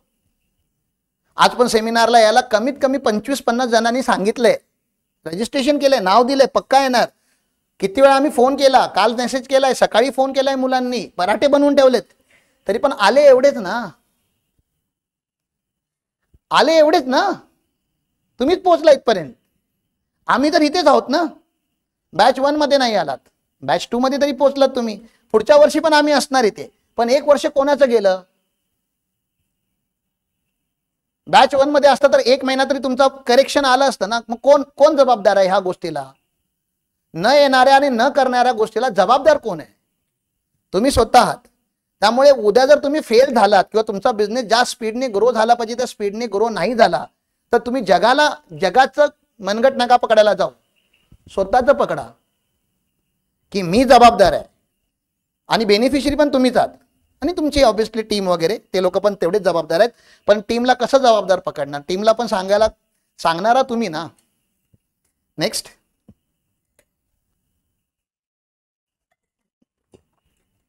तुम्हाला चहा पाणी काय लागलं तर सांगा, ते लोक पाठीमागे व्हॉलेंटियर बसले, ते देतील. पुढे जाऊया आपण. हे खूप मोठी गोष्ट आहे. आय गेस ह्याच्यावरती मी जास्त बोलत नाही. मी स्वतः एलिट गुरुकुल ही आमची जी कंपनी आहे, ही एक कॉन्शियस लीडर म्हणून कम्युनिटी डेव्हलप करते. गडिंग्लजमध्ये मला लीडर पाहिजे, आपल्याला गडिंग्लज बदलायचं आहे. मग ते पॉलिटिकल डिस्कशन वाटतं असं की मी इलेक्शनला वगैरे उभा राहिलोय की काय. पुन्हा सांगतो, गडिंग्लज बदलायला पॉलिटिकल लोक येणार नाही आहेत. जर तुम्हाला वाटतं तुमची नेक्स्ट जनरेशन आणि त्याच्या पुढची जनरेशन इथे थांबावी, तर इथे अपॉर्च्युनिटी क्रिएट करण्याची जबाबदारी आपल्या लोकांवरती आहे. आणि त्या अपॉर्च्युनिटी क्रिएट करणं आणि ह्या सिटीला अट्रॅक्टिव्ह करणं ही जबाबदारी घेणारे काही लोक असतील, ते बिझनेस कम्युनिटी असेल, त्यातला मी एक आहे. मी इथे असं एज्युकेशन क्रिएट करणार जे तुम्हाला मुंबई बँगलोरला पण नाही भेटत. मी फिरतोय, मी आता पहिल्या हप्त्यामध्ये दिल्लीला चाललोय, मी शिकायला चाललोय, मी 10 जागी शिकून येईन. पण माझं जबाबदारी काय की मी जे शिकलेलो आहे आतापर्यंत ते सगळं सोप्या भाषेमध्ये, गडिंग्लजच्या भाषेमध्ये इथे जे इम्प्लिमेंटेबल आहे ते करण्याची माझी जबाबदारी आहे. तर मी एक कॉन्शियस लीडर आहे इथला. सॅटर्डे क्लबची पण लोक आहेत इथे, ते लोक पण खूप मेहनत करतात. जर तुम्हाला क्लबच्या विषयी माहिती पाहिजे असेल तर सॅटर्डे क्लबच्या लोकांना भेटा, ते लोक पण मेहनत करतात. बिझनेस कम्युनिटी आहे ती जी एकत्र आलेली आहे. मग आम्ही कॉन्शियस लीडर शोधतोय की कोण कॉन्शियस लीडर आहे, कोण गडिंग्लजचा पुढचा ब्रँड अँबॅसेडर बनायला रेडी आहे, जो इथली सिच्युएशनच बदलून टाकेल, इथे एवढ्या अपॉर्च्युनिटी क्रिएट करेल की इथली लोक बाहेर जाणारच नाहीत. इथली लोक ऑटोमॅटिक, आणि जी गेलेली आहेत त्यांची घर वापसी पण चालू होईल. कारण की कोण खुश आहे मुंबई पुण्यामध्ये? कोणाला ते ट्रेनमध्ये लटकून? मी 30 वर्ष मुंबईमध्ये राहिलोय, कमीत कमी मला नका सांगू मुंबईमध्ये अपॉर्च्युनिटीज आहेत. मी तिथूनच इथे आलो आणि ते आयुष्य जर ह्या आयुष्यापेक्षा बेटर असतं तर मला काहीच अडवत नाहीये मुंबईला जायला. माझा बॉस तिथे आहे, माझं सगळं तिथे आहे, माझे मित्र कॉलेजचे स्कूलचे सगळे तिथे. मग चांगलं आयुष्य मी तिथेही काढू शकतो. म्हणजे मी एवढं कमवतो की मी तिथेही चांगलं आयुष्य खूप आरामात जगू शकतो. 5 ते 6 लाख माझं मिनिमम नेट इन्कम महिन्याला होऊ शकतं एकट्याने जरी केलं तरी. सो येस, आम्ही इथे बनवतोय कॉन्शियस लीडर खूप मोठी, आणि त्याचा रस्ता पण हाच आहे. बिझनेस 2.0, 3.0, 4.0 तिथून ते फिल्टर होऊन आम्ही एक, आणि मग ते लीडर एकत्र आले की आम्ही ठरवणार की बाबा, तुम्हाला एक सिंपलचा प्रश्न विचारतो, एखादी बफेलो घरामध्ये ठेवली, गाय किंवा बफेलो, तर नेट इन्कम किती येईल? नेट इन्कम म्हणजे सगळा खर्च वगैरे मायनस करून वर्षभरामध्ये किती कमवू शकतो आपण? कोणाला आयडिया असेल तर?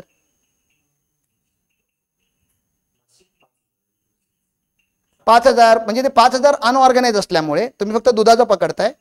मग दूध आहे, शेण आहे, गोमूत्र आहे, तूप आहे, असं पकडलं तर आपण 1 लाखापर्यंत जातो. जे माझं कॅल्क्युलेशन आहे. जर सिस्टमॅटिक बिझनेसच्या अँगलने केलं तर 1 लाखापर्यंत ते जातं. मग मला सांगा, 1 करोड कमवायला किती म्हशी असायला पाहिजेत किंवा किती गायी असायला पाहिजेत? एक म्हस 1 लाख कमवून देते, मग 1 करोड कमवायला 100 असायला पाहिजेत. 100 गाय घेणं खरंच इम्पॉसिबल आहे का? इम्पॉसिबल आहे. कोणाचे असतात 100? एवढ्या कोणाकडे असतात? असं आहे का? आपल्यामधले कोणी करू शकले असते ना? जर ते असतं तर 1 करोड नेट इन्कम आपण कमवलं असतं, ते पण GST free, income tax free.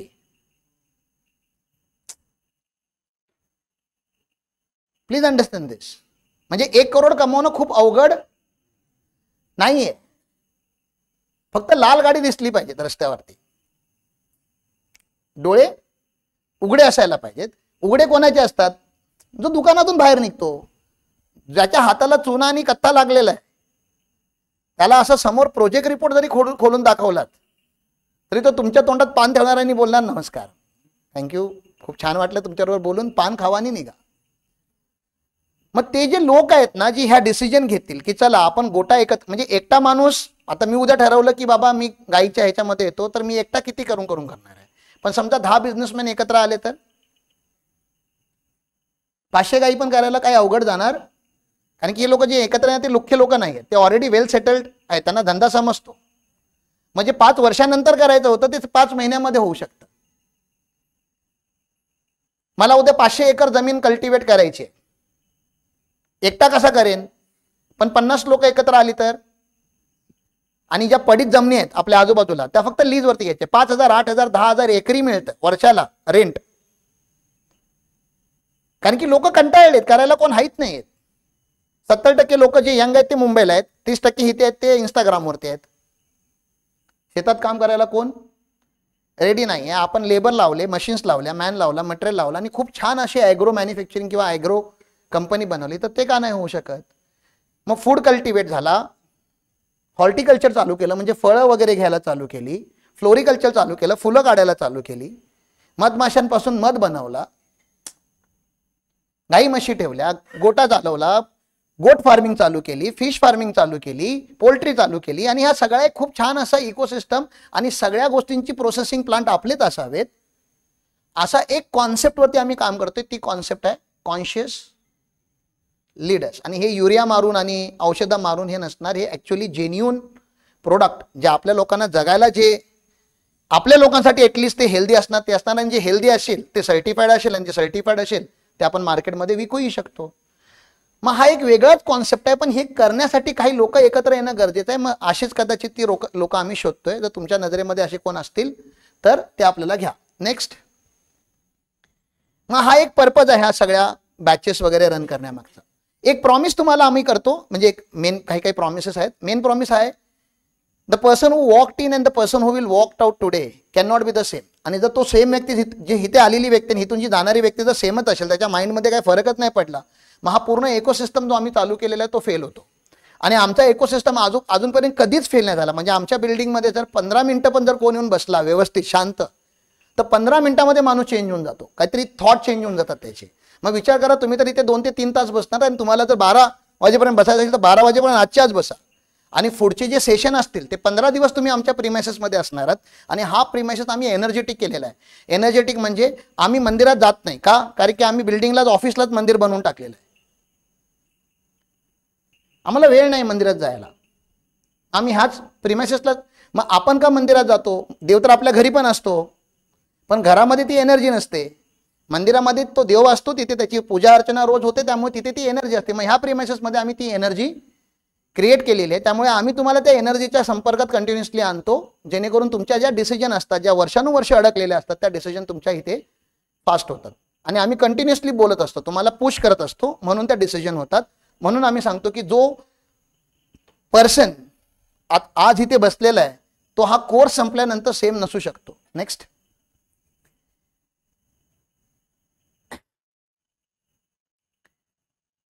आम्ही नेहमी बोलतो बिझनेस म्हणजे एक महाभारत आहे. महाभारतातले बरेच कॅरेक्टर तुम्हाला माहिती आहेत. तुम्ही कधी कृष्णाचा रोल केलाय का हो? कधी कोणाला रस्ता दाखवलाय का? कोणाला गायडन्स तुम्ही स्वतःहून बघा ना, केलाय कधी?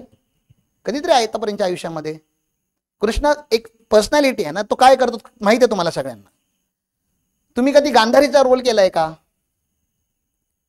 गांधारीचा रोल म्हणजे काय? डोळे बंद करणे, पट्टी बांधणे. माहिती आहे तुम्हाला काय चालू आहे, खोलू शकता, पण कधी कधी म्हणजे चुकीचं चालू आहे तरी पण डोळे आपणच उघडत नाही. मग तुम्ही गांधारीचा पण रोल केलाय. कधी शकुनीचा रोल केलाय का हो? कोणीतरी कानामध्ये काहीतरी गॉसिपिंग करणे, हो देगा तेरे बारे में ऐसा सोचता है हो. आग लावायची कामं म्हणजे ती पण आपण केलेली असतात, कळत न कळत झालेली असतात आपल्या हातातून. कधी दुर्योधनाचा रोल केलाय का? आपल्याला माहिती आहे की आपण जे करतोय ते चुकीचं आहे, पण आपण तरी पण करतो, कारण की माहिती आहे चुकीचं आहे, पण करतो, मजा येते. कधी अर्जुनाचं काम केलंय का? की गुरुने सांगितलं आणि म्हणून मी केलं, कोणीतरी सांगितलं म्हणून मी केलं, माझ्या बॉसने सांगितलं सीए बन म्हणून मी केलं. मी अर्जुन आहे त्याच्यासाठी.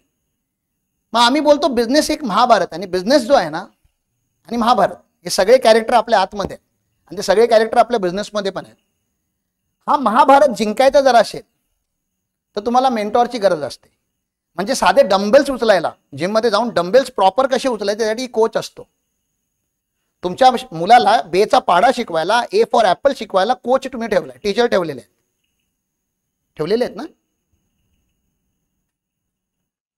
फिटनेस कोच, हा कोच, तो कोच, फायनान्शियल कोच, किती कोच आहेत तुमचे, गुरु तुमचे. आतापर्यंत बिझनेस सारखी गोष्ट तुम्ही चालू केली आणि तुमच्या लाईफमध्ये बिझनेस कोचच नाही, मग तुम्हाला कोण शिकवतंय? किंवा तुम्ही जर चुकीचा केला तर तुम्हाला कोण सांगणार आहे की चुकीचा करताय? किंवा तुम्हाला पुश करणारा कोण आहे? किंवा सगळ्यात इम्पॉर्टंट तुम्हाला प्रश्न विचारायला कोण आहे तुमच्या लाईफमध्ये? कारण की तुम्ही राजे, तुम्ही सगळ्यांना प्रश्न विचारू शकता. तुम्हाला कोण प्रश्न विचारेल? कोणाच्यामध्ये हिंमत आहे तुम्हाला प्रश्न विचारायची? मग ती जी हिंमत असते ती कोचमध्ये असते, कारण की तुम्ही तिथे सरेंडर झालेले असता. तुम्ही अर्जुन बनून तिथे येता. मला बाण नाही मारायचे, पण तुम्हाला सांगायचं की कधी थांब आणि कधी मार. मग तुम्हाला वाटतं का की बिझनेसमध्ये कोच असावा? तुम्ही बिझनेस शिकावा, बिझनेसचे काहीतरी नॉर्म्स असतात. बिझनेस एवढी मोठी जर इकॉनॉमी आपली आहे, आज आपण $5 ट्रिलियन इकॉनॉमी, तुम्हाला वाटतं का विदाउट बिझनेस कोच किंवा विदाउट कन्सल्टंट झाले ते लोक? प्रत्येक मोठ्या कंपनीचा कोणतरी कोच असतो, त्याशिवाय ती मोठी होत नाही शकत. एक व्यक्ती नसतो. मग मी पण एक व्यक्ती नाही, आम्ही पण पूर्ण कंपनी आहोत. मी हे नाही बोलत की मला अपॉइंट करा, मी बोलतो तुमचा बिझनेस कोच असणं गरजेचं आहे, जो तुम्हाला सूट होतो, जो तुम्हाला आवडतो. मार्केटमध्ये हजारो आहेत, तुम्हाला जो परवडेल तो तुम्ही घ्या, पण असायला पाहिजे, मॅन्डेटरी आहे. जर बिझनेसचा कोच नाही आहे तर तुम्ही समजा जी तुम्ही मॅच खेळताय ती गल्ली क्रिकेट आहे, तुम्ही कधी डिस्ट्रिक्ट नाही खेळू शकत, स्टेट तर बिलकुलच नाही, आणि नॅशनल तर बिलकुलच नाही, आणि इंटरनॅशनल तर राहूनच जाऊ देत. कारण की जे बेस्ट प्लेयर आहेत फुटबॉल प्लेयर, त्यांना पण काय लागतो? कोच. बिना कोचचा गेमच होऊ शकत नाही. तुम्हीच फक्त बिना कोचचे खेळायला निघाला, कशाला माहिती नाही. हाफ चड्डीवरती खेळायला कोच कुठे लागतो? आपल्याच गल्लीत खेळायचं आहे ना. So yes, business 2.0 bring that light to your life. Next. आम्ही तुम्हाला क्लॅरिटी, कॉन्सेप्ट आणि कॉन्फिडन्स या 3 गोष्टी देण्याचा प्रयत्न करतो ह्या पूर्ण कोर्समध्ये. काय काय देणार आहोत आम्ही तुम्हाला? क्लॅरिटी, तुमचं जे इथे जाळं बसलेलं आहे, तुमचं जे गढूळ पाणी आहे त्याला आम्ही सेटल डाऊन करतो. ते सगळं करायला आम्ही खूप सारखं सायन्स केलेलं आहे. हे सगळं तुम्हाला आम्ही एक्सप्लेन करणार की आम्ही हे अशी पानं का लावलेली आहेत, हे बोर्ड व्हाईटच काय, त्या बोर्डवरती लिहिलेलं काय आहे, ही देवीच काय आहे, हे सगळं आम्ही एक्सप्लेन करतो तुम्हाला. हे सगळं सायन्स आहे. मी स्पिरिच्युअल माणूस नाही आहे, 1 नंबरचा हरामखोर माणूस आहे मी. पण माझ्यासारखा नालायक माणूस पण जर हे सगळं करतोय तर तुम्हाला पण हे सगळं शिकावं लागेल. तुम्हाला फक्त फरक बघायचा असेल तर एवढंच करा, तुम्ही जिथे बिझनेसच्या डिसिजन घेता, ज्या डेस्कवरती ना, जिथे तुम्ही बसता रोज, त्या डेस्कच्या आजूबाजूला पूर्ण उद्या क्लिनिंग करून घ्या. टोटल क्लिनिंग, जवळपास कुठेच घाण नसली पाहिजे, जळवा वगैरे कुठेच नसल्या पाहिजे. टोटल क्लिनिंग करून घ्या. आणि फक्त दिवा लावा एक. तुमच्या आजूबाजूला कुठेतरी काय असायला पाहिजेत, एक छोटासा दिवा कंटिन्युअस असायला पाहिजे. म्हणजे दिवा लावतो आपण, सकाळी लावतो 15 मिनिट आणि संध्याकाळी 15, मी बोलतो दिवसभर असला पाहिजे. आणि फक्त एक हप्त्यामध्ये त्याचा चेंज फील करायला चालू करा. म्हणजे लक्ष द्या तुम्ही की तुमच्या माइंडमध्ये काही चेंजेस होतात आहेत का, तुम्ही काय डिसिजन फास्ट घेताय काय. एवढंच, म्हणजे सिंपलचं मेडिसिन आहे. करोड रुपये नाही लागणार आहेत ना याच्यासाठी. साफसफाई करायची आणि जिथे तुम्ही बसता तिथे काय लावायचं आहे, कंटिन्युअस दिवा लावायचा. अगरबत्ती पण लावू शकता, ॲडिशनल लावायची. म्हणजे ॲडिशनल तुम्हाला काय काय करायचं तुम्ही करू शकता. मी माझ्या डेस्कवरती छोटा गणू ठेवलेला आहे, गणपती ठेवलेला आहे, त्याच्यासमोर आम्ही फूल वगैरे ठेवतो एखाद्या झाडाचं आणून. एनर्जी क्रिएट करायची जबाबदारी कोणाची सांगा ना. तुम्ही जिथे डिसिजन घेताय त्या जागेमध्ये एनर्जी आणायची जबाबदारी कोणाची. स्वतःकडे बोलायचं असं ना, असं करायचं. कोणा असं करा, ऍक्टिंग करा अशी, प्लीज बॉडी अशी. कोणाची जबाबदारी, असे स्वतःची. म्हणजे असे मला असे स्टुडंट असे चांगले वाटतात ना, नाही तर नाही, हिची जबाबदारी. असे स्टुडंट नाहीत, हे चांगले नाहीत, हे कोणी योगावाले चांगले नाहीत, हा वाला योगा चांगला योग आहे, हा माझी जबाबदारी. ठीक आहे. नेक्स्ट,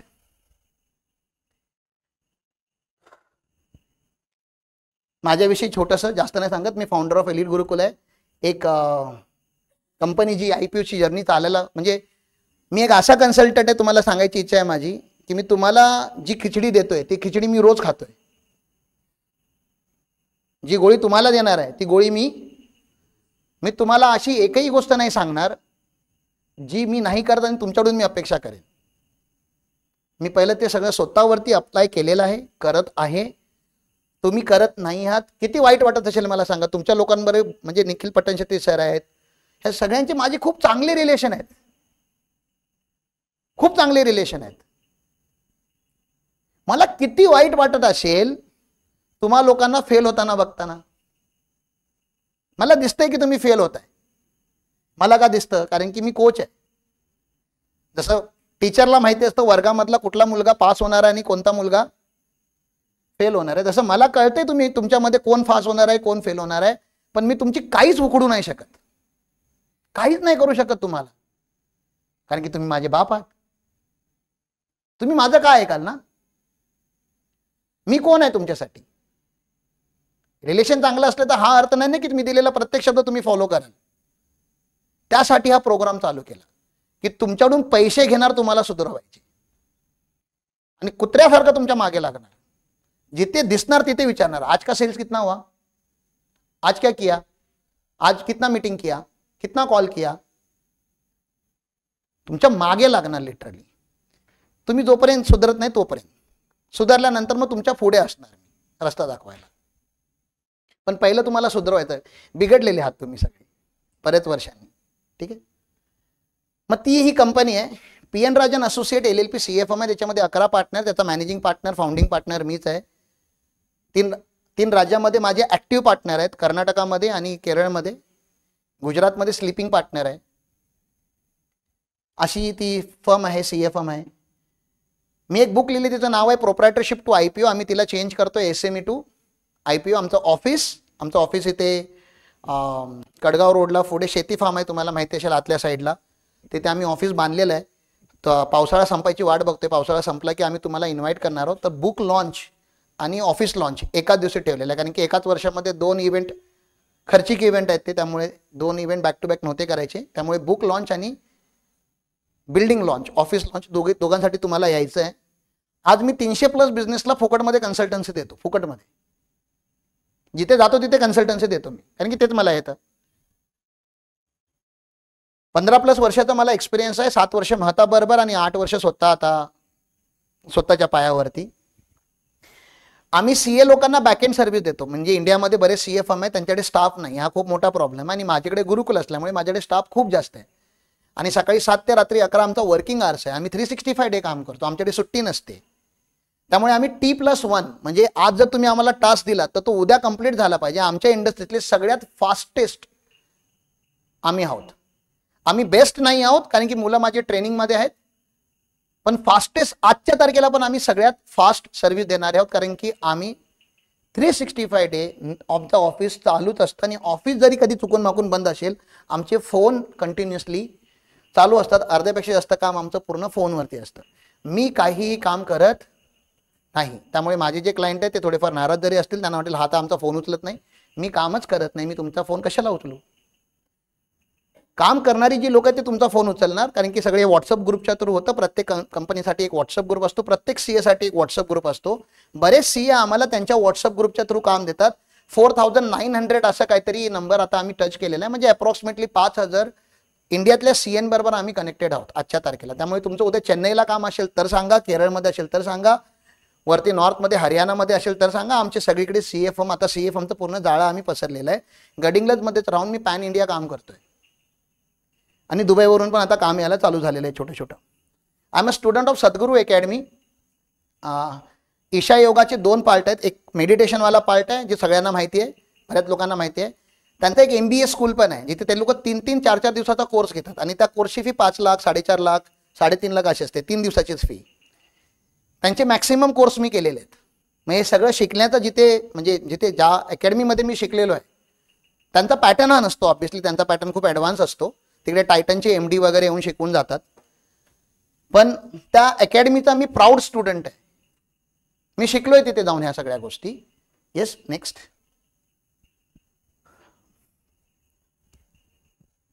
तुमच्यामध्ये असे किती लोक आहेत ज्यांनी बिझनेसमध्ये कधी ना कधी चॅलेंज फेस केलाय? Please raise your hand. म्हणजे जर तुम्हाला असं वाटतं की बिझनेसमध्ये चॅलेंज आहे, काहीतरी त्रास आहे, बिझनेस चालू केल्यापासून आतापर्यंत कधी तुम्हाला त्रास जाणवला नाही, प्रॉपर हात वरती करा, कारण की आपण आता बिझनेसचे चॅलेंज डिस्कस करायला चाललोय. बरेच लोक आहात.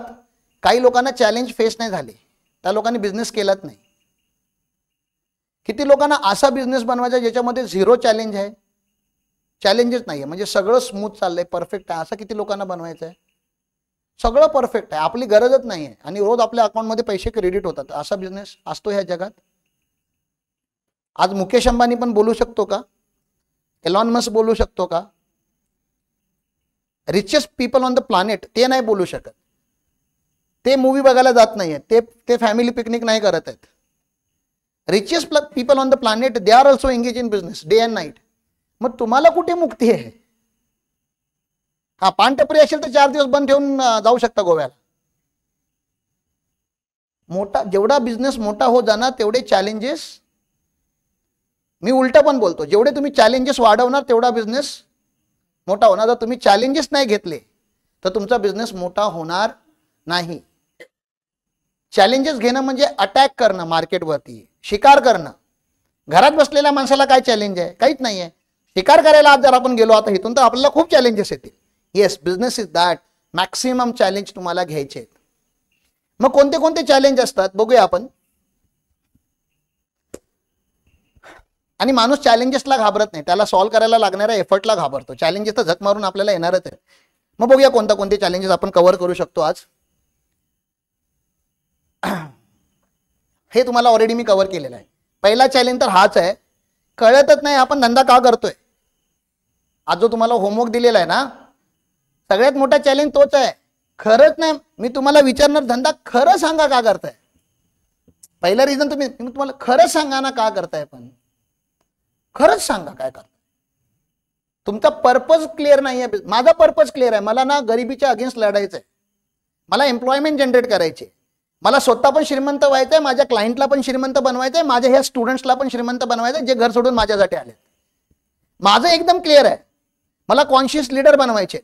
माझा एक वाय नाही, माझी 1 डझन वाय आहेत. तुमचा वाय तुम्ही क्लिअर करा ना, कारण की जर पर्पज क्लिअर असेल तर तुम्ही घरच्यांना सांगू शकता, स्वतःला सांगू शकता, टीमला सांगू शकता किंवा आपण ह्याच्यासाठी करतोय, दिस इज माय पर्पज. पहिला चॅलेंज तर साला हाच आहे की आपल्याला माहितीच नाही की आपण का करतोय. मग माहिती नसेल तर काय करायचं, मग काहीतरी पर्पज खरा खोटा काहीतरी अटॅच करा जेणेकरून बोलता येईल तुम्हाला. ट्रेडिंग करतोय का, एकीकडे घेतोय दुसरीकडे विकतोय, घेतोय विकतोय, घेतोय विकतोय, घेतोय विकतोय, का करतोय, बस चालू आहे. डोमेन आहे ते शिकलोय. मयुरेश शिंत्रे सर आहेत आपले, डॉक्टर डेंटिस्ट आहेत. डेंटिस्टने दाताचंच काम करावं असं काही कंपल्सरी आहे का हो? म्हणून डेंटिस्ट झाला म्हणजे त्यांनी दातच काढला पाहिजे किंवा रूट कॅनलच केला पाहिजे, he is a route canal expert, हे कंपल्सरी आहे का हो? फार्मर नाही बनू शकत हा माणूस? असं कुठे लिहिलेलं आहे डेंटिस्ट फार्मर? मी सी आहे, मी फार्मर नाही बनू शकत? आणि मी जर फार्मर बनलो तर फार्मरपेक्षा चांगला फार्मर बनेन की खराब बनेन? चांगलाच बनू शकतो, कारण की आपण जे शिकलेलं आहोत ते वाया नाही जाणार, आपले नेटवर्क वाया नाही जाणार. मला जर उद्या केरळवरून जर मला जर प्लांट मागवायचे असतील, मला केरळला जायची गरज नाही आहे. माझे जे केरळचं नेटवर्क आहे मला त्याला फक्त फोन करायचा आहे. आणि मी किती लकी आहे बघा, मी सीए लोकांबरोबर कनेक्टेड आहे आणि प्रत्येक सीए 300-400 बिझनेस बरोबर कनेक्टेड आहे. म्हणजे मी किती मोठं जाळं बनवलं गेले 6 वर्षामध्ये. तुम्हाला विचार करायचा आहे, तुमचा वाय काय आहे, ही तुमची जबाबदारी आहे. आणि जर भेटत नसेल तर मग नवीन बिझनेस चालू करा जिथे वाय कनेक्ट होतोय. समजलं का? बिझनेसला काय असलं पाहिजे? पर्पज. बिझनेसला काय असलं पाहिजे? पर्पजला मराठीत काय बोलतात मला नाही माहिती. हा, हेतू. तुमचा हेतू एकदम क्लिअर असला पाहिजे, ह्याच्यासाठी करतोय. मग हलणार नाही ना तुम्ही. मी हलत नाही ना. माझ्या घरामध्ये डेथ जरी झाली तरी मी जात नाही. लग्न तर सोडून द्या. मग क्लोज माझ्या आई वडिलांच्या दोन्ही फॅमिली इथल्या आहेत आणि ते अर्धा डझन असायचे, तुम्हाला माहिती आहे. त्या वेळामध्ये अर्धा 1-1 डझन मुलं असायची, त्यांची मुलं, त्यांच्या मुलांची मुलं. 100-150 गावांमध्ये आमचं रिलेटिव्ह आहे. रोज कोणाची तरी लग्न चालू आहेत, रोज कुठेतरी बारसं होतं, रोज कोणतरी वरती जायला लागले. जर तेच करत राहिलो तर गुरुकुल बांधायचा राहून जाईल ना माझा गुरुकुल बांधायला ते लोक येतात का? नाही. मग त्यांच्या सुखात पण आणि त्यांच्या दुःखात पण मी नसतो. मी ब्लॅक लिस्टेड आहे आमच्या घरामध्ये. मला काहीच फरक पडत नाही, कारण की माझा वाय खूप क्लिअर आहे. माझा स्टाफ सोडून जातो मला कधी कधी, ज्याला मी एकदम हाताला पकडून शिकवलेलं आहे, पण माझा वाय क्लिअर आहे. मी नवीन स्टाफ घेतो, त्याला ट्रेन करतो. माझे काही क्लाइंट माझ्यापासून नाराज होऊ शकतात की तुमचा सिस्टम ऐसा नहीं होता, मैं तुमको 2000 रुपये साल का देता है, सीए बैठ के काम करना चाहिए. 2000 मध्ये सीए? मी काय नाचणारी आहे? वर्षाचे 2000 देता आणि सीएनीच का? आता आयटीआरचा सीझन चालू झालाय ना, 80 लोकांचा स्टाफ आहे ना, सीएनच भेटायचं आहे. आणि मला भेटून काय विचारतात, टॅक्स कसा कमी भरायचा हो? नाही, कर ते धंदे करा. माझा स्टाफ आहे ना तेवढा मोठा, त्या लोकांना का ट्रेन केलंय?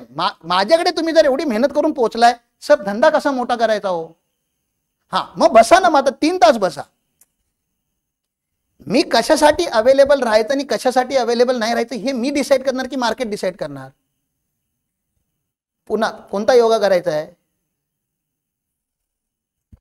हा वाला योगा करायला चालू करा ना. आलेला फोन उचलायचा की नाही उचलायचा कोण डिसाईड करणार? कारण की ज्याने फोन तुम्हाला केलाय ना, काम कोणाचं आहे? फोन उचलला नाही तर कोणाचं अडणार आहे? आणि अडलं तर तो काय करणार आहे माहिती आहे? तुमची वाट नाही बघणार आहे, तो काय करणार आहे? म्हणजे त्याच्याकडे ऑल्टरनेटिव्ह आहे. ह्याच्याकडे ऑल्टरनेटिव्ह कुठे आहे? तुमचा वाय हल्ला नाही पाहिजे, पहिला माहिती असायला पाहिजे. आणि तुम्ही तो बिझनेस मधून मग तुम्ही 365 डे काम करणार की नाही मला सांगा ना, की तुम्हाला रविवारची सुट्टी पाहिजे? धंदा जर तुमचा, मला माहिती आहे गुरुकुल माझ्या स्पीडने पुढे जाणार आहे. मी इंजिन आहे ह्या कंपनीचं. मग मी स्लो पळू की फास्ट पळू? माझ्या पाठीमागे 80 डबे आहेत, त्यांची लाईफ माझ्यावरती डिपेंड आहे. मग तुम्हाला आराम करायचा हक्कच नाहीये. मी आणि माझी वाईफ आम्ही दोघे 3 दिवसापासून आजारी आहोत, तरी पण आजचा सेशन कॅन्सल नाही होऊ शकत. चिता पिछे पडा आहे, ताप आला म्हणून पळायचं नाही असं नाही, पळायचं रोज आहे. तुम्हाला चिता दिसला नाही, मला चिता रोज दिसतो, कारण की भाडं चालू आहे, सॅलरी चालू आहे, EMI चालू आहेत. कमवणं जर बंद केलं तर, कारण की कमवायची जबाबदारी कोणाची? पुन्हा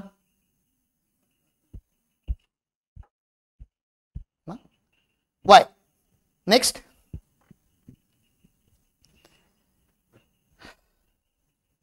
खरंच सांगतो हा प्रश्न तर पक्का स्वतःला विचारा. आजच्या आज जर तुम्ही मेलात, थोडं कळ आल्याशी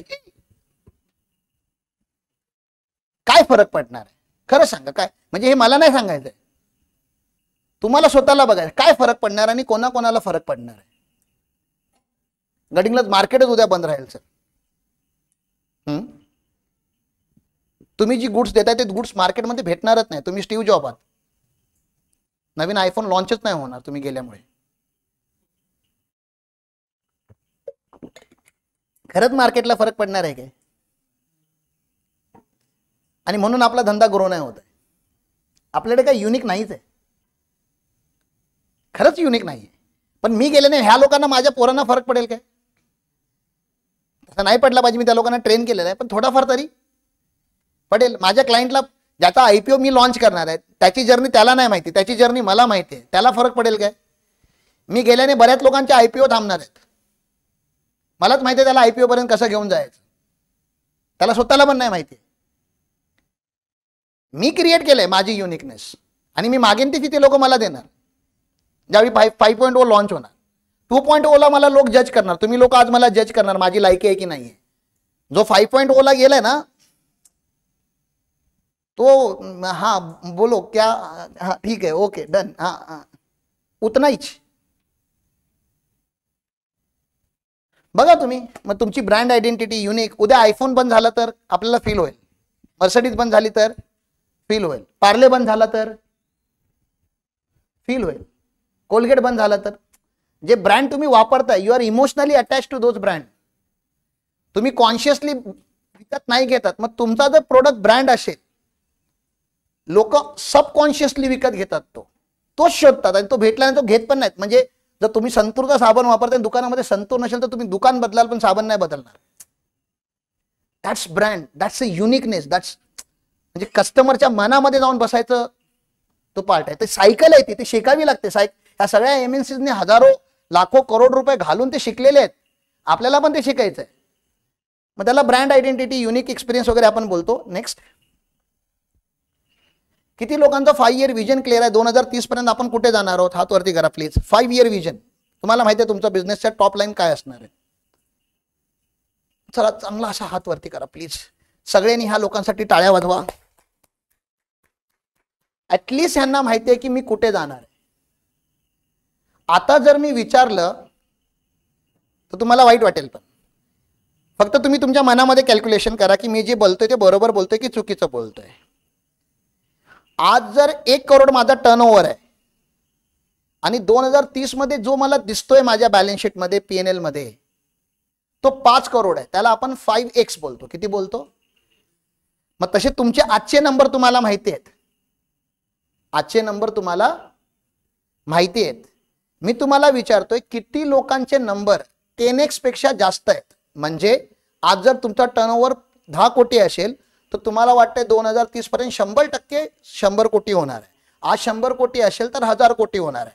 आज 50 लाख असेल मल्टिप्लाय बाय 10 100% 5 करोड होणार आहे. असं किती लोकांना वाटतं इथे? म्हणजे तुम्ही फील करून बघा ना, विचार करा की आज माझा जेवढा इन्कम आहे, टर्नओव्हर आहे, 2030 मध्ये किती असावा आणि त्याच्यामध्ये 10x आहे का? 10 पट. थोडा विचार करा बघा.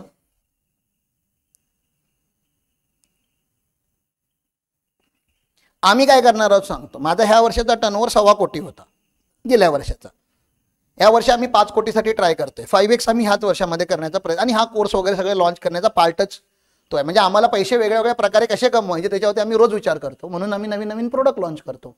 म्हणून तर आम्ही शक्ती लॉन्च केला, म्हणून तर आम्ही झेन लॉन्च केला, झेन अल्फाला. म्हणजे मार्केटला पण त्या प्रोडक्टची गरज आहे आणि आम्हाला त्याच्यातून 4 पैसे कमवायचे. कारण की फक्त GST इन्कम टॅक्सने पैसे देत नाहीत लोक, किंवा आम्हाला IPO आणायचे आहेत. तुम्ही विचार केला ना, जर दरवर्षी मी 100 कंपन्या बनवल्या, एका कंपनीचा मी मिनिमम 50,000 60,000 फी घेतो मॅनेज करायची मिनिमम, पुढे पुढे जाते. मग दरवर्षी मी 50-60 लाख ॲड करणार, 100 कंपन्या बनवल्या एका वर्षामध्ये. तर माझं कॅल्क्युलेशन तरी बघा, एक कंपनी मला 50 किंवा एक कंपनी 1 लाख देते म्हणूया, तर मला माझी म्हस म्हणजे कंपनी, एक कंपनी 1 लाख देते, मग मला किती कंपन्या लोड करायच्यात माझ्याकडे? 100. माझं किती होतंय? 1 करोड होतंय. माझा ऑलरेडी 1.25 कोटी 1.5 कोटी लास्ट इयर झालेला आहे, म्हणजे ते माझ्याकडे ऑलरेडी आहे. ह्या वर्षी मला 500 करायचे, 500 कंपन्या करायचे किंवा 300 कंपन्या ऑन एन ॲव्हरेज रेव्हेन्यू 5 करोडला टच झाला पाहिजे. हा टार्गेट आहे ह्या वर्षात. अजून 8 महिने आहेत माझ्याकडे खेळायला. हे एवढं इझी नाही म्हणून कोर्सेस लॉन्च केले. 5 कोटी ह्या वर्षी करणार आहे. पुढच्या वर्षी किती असेल माहिती आहे तुम्हाला? तुमचे नंबर मला सांगणार, माझे तर तुम्ही, मी तुम्हाला सांगतोय पुढच्या वर्षी किती असेल. ह्या वर्षी 5 कोटी गेलं, पुढच्या वर्षी 10 कोटी करणार, 2x ने चाललोय. त्याच्या पुढच्या वर्षी 20 कोटी असणार, त्याच्या पुढच्या वर्षी 40, त्याच्या पुढच्या वर्षी 80, आणि 80च्या नंतर लास्ट जो 2030चा 2030 येणार त्यावेळी 160चा टार्गेट दिसतोय मला 160 पर्यंत जायचं आहे. तुम्हाला वाटतं का एक्झिस्टिंग क्लायंट मला 160 करोड पर्यंत घेऊन जाऊ शकतो? आता माझ्याकडे 2 प्रकारचे ऑप्शन आहेत. एक ऑप्शन नंबर 1, नवीन नवीन क्लायंट दरवर्षी शोधत राहायचे, छोटे छोटे ॲड करत राहायचे, हजारो क्लायंट करावे लागतील. किंवा जे क्लायंट माझ्याकडे आज आहेत त्यांना एवढं मोठं बनवतो की साला माझी फी जी वाढलेली असेल, उद्या आज जो 50,000 देणार आहे तो मला उद्या 5 लाख 10 लाख, उद्या म्हणजे 2030 पर्यंत 5 ते 10 लाख आरामात हसत देऊ शकतो. म्हणजे मोठ्या कंपन्या शोधण्यापेक्षा छोट्या कंपन्यांना पुढच्या 5 वर्षामध्ये मोठं करूया, जेणेकरून हे सोडून पण जाणार नाहीत ना. उद्या माझ्यापेक्षा स्वस्त मध्ये सर्व्हिस देणारा जर दुसरा आला तर तुम्ही सोडून जाणार नाही, कारण की तुम्हाला माहिती आहे जेव्हा तुम्ही एवढे होता तुम्हाला इथपर्यंत आणणारा मी आहे. रिलेशनशिप बनते ना, बॉन्ड बनतोय. माझी स्ट्रॅटेजी तुम्हाला मी सांगतोय मी काय करतोय.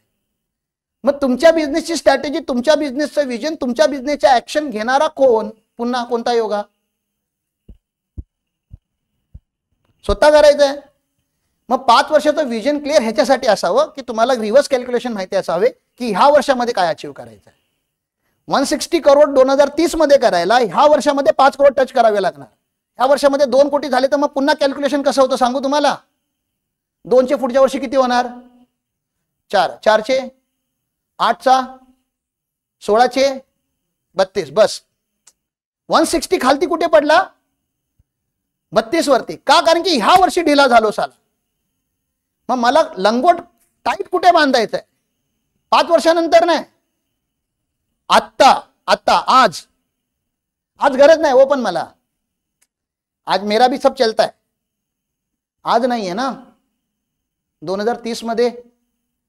आज हा मुलगा माझ्याकडे सॅलरी वाढून मागत नाही ना 2030 मध्ये. आज प्रॉपर्टी स्वस्तात आहे ना 2030 मध्ये. आज मला हार्ट अटॅक नाही आलेला आहे ना 2030 मध्ये. उद्या जर माझ्याकडे बिझनेस अपॉर्च्युनिटी आली तर माझ्याकडे कॅपिटल नको का नवीन बिझनेस खोलायची?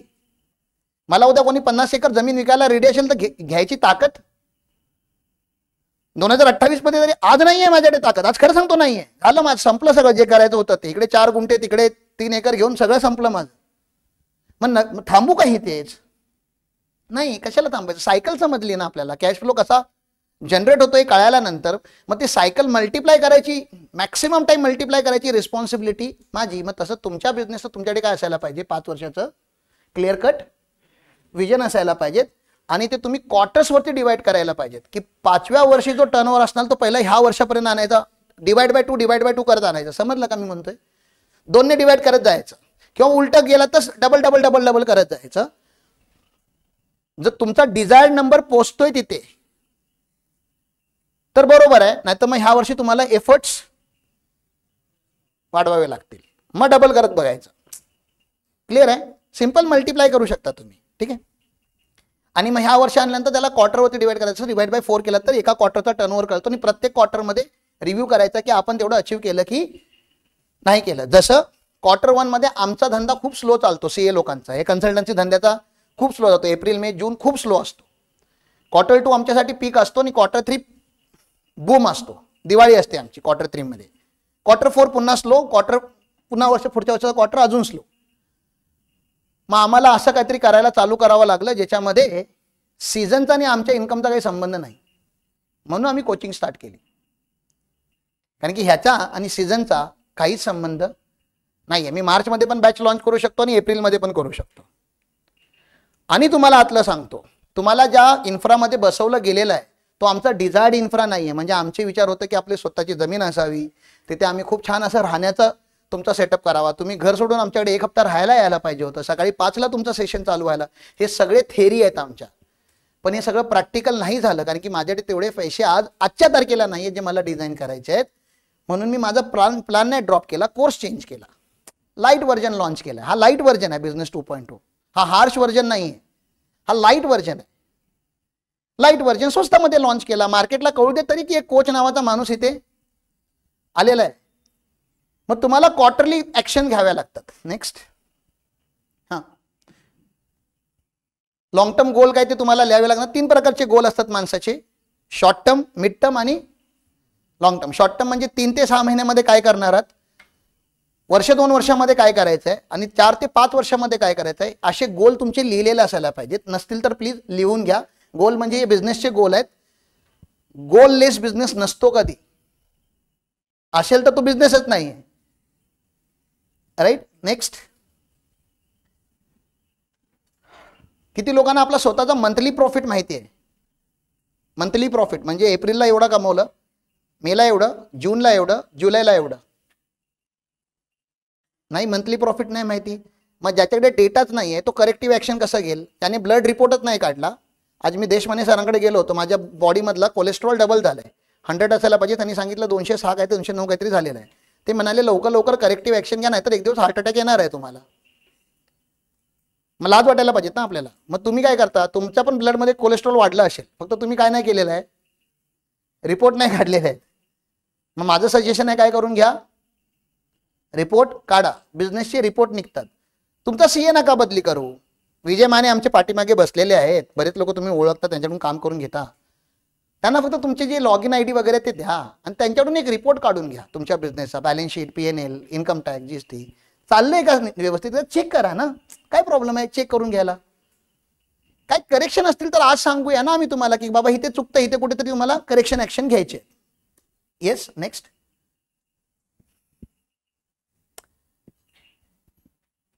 कधी कधी तुमचे बिलीफ असतात खूप घाणेरडे बिलीफ. मला स्टाफच भेटत नाही, मला क्लायंटच भेटत नाही, मला धंदाच भेटत नाही, मला सेल्सच करता येत नाही, मला बोलताच येत नाही, माझे कॉन्टॅक्टच नाहीत, मला कोणी सपोर्टच नाही केला, मी एवढा होतो तेव्हापासून मी माझं मी करतोय. अशा तुमच्या सगळ्यांच्या काय आहेत, काही नेगेटिव्ह तुमची स्वतःचा महाभारत जे तुम्ही रोज प्ले करताय तुमच्या माइंडमध्ये, हे करून कधीही माणूस पुढे जात नाही. गाडी अशी चालवायची नसते, पाठी बघून. गाडी कुठे बघायची असते चालवताना, पुढे बघा ना. 5 वर्ष पुढचं विजन काय मी विचारतो तुम्हाला माहितीच नाही. तुम्ही 5 वर्षापूर्वी काय झालेलं मला सांगताय. तुम्हाला सांगू 2018ला मला काय झालं, मला नका सांगू ना. मी एक पार्टनरशिप केलेली, त्या पार्टनर, अहो कशाला सांगताय? पास्टमध्ये जाऊन मी काय करू शकतो काय? पास्टमध्ये जाऊन तुम्ही काय करू शकता? जिथे आपण काय करूच नाही शकत ते नाही. तुम्हाला माहिती आहे, मला का माहिती असावं? तुमचं रडगाणं ऐकून मी काय करू? मला फ्युचर सांगा ना, त्याच्यामध्ये मी काहीतरी करू शकतो. नाही सर, तुम्ही 5 करोडचं स्वप्न ठेवलेलं आहे, खूप कमी ठेवलेलं आहे, हे असं नाही झालं पाहिजे. जेवी करा, पार्टनरशिप करा, कंपनी फॉर्म करा, 4 लोकांना अजून आणा, बिझनेसमध्ये इन्व्हेस्टर आणा, 50 कोटी किंवा 100 कोटी करण्याचा प्लॅन करूया. 75 करोड जरी झाले तरी टाळ्या वाजवूया, पण 5 कोटीचं स्वप्न नसावं, खूप छोटं स्वप्न आहे. असं काहीतरी फ्युचरमध्ये मी काहीतरी बोलू शकतो. सर, मी तुमचा पास्ट ठीक नाही करू शकत. मी ते काय ते NLP किंवा असे काय ते भूत काढणारा माणूस नाही आहे. तुमची भूतं तुमच्या बरोबर असावीत, माझ्याकडे नका सोडू. नेक्स्ट, किती लोकांना असं वाटतंय की पूर्ण महाभारत मी एकटाच खेळणार, सगळे रोल मीच, इकडून बाण पण मीच मारणार आणि तिकडे समोर जाऊन उभा पण मीच राहणार, सगळं मीच करणार, असं तुम्हाला का वाटतं? किती लोकांना असं वाटतं की तुमचा बिझनेस तुमच्यापेक्षा चांगला दुसरा कोण रनच नाही करू शकत? सगळ्यांनाच वाटतं. असं काय करता? मला तरी खोटं नका सांगू. आमचे विनय दादा आहेत, इलेक्ट्रिशियन आहेत, त्यांच्यासारखी वायर कोण जोडूच नाही शकत असं त्यांना वाटतं. सगळ्यांनाच वाटतं की तुम्ही त्या बिझनेसमध्ये गेलात ना तर धंदाच बंद होईल. होऊ पण शकतो तुम्ही जर स्वतः तेवढा डिपेंडंट ठेवलेला असेल तर, पण हे चुकीचं आहे की बरोबर आहे मला ते सांगा ना. तुम्ही ब्रँडेड गोष्टी घेतल्यात का हो रिसेंटली? एखादी तरी ब्रँडेड गोष्ट, एखादी गाडी ब्रँडेड, कुठल्या तरी ब्रँडचीच घेतली असेल.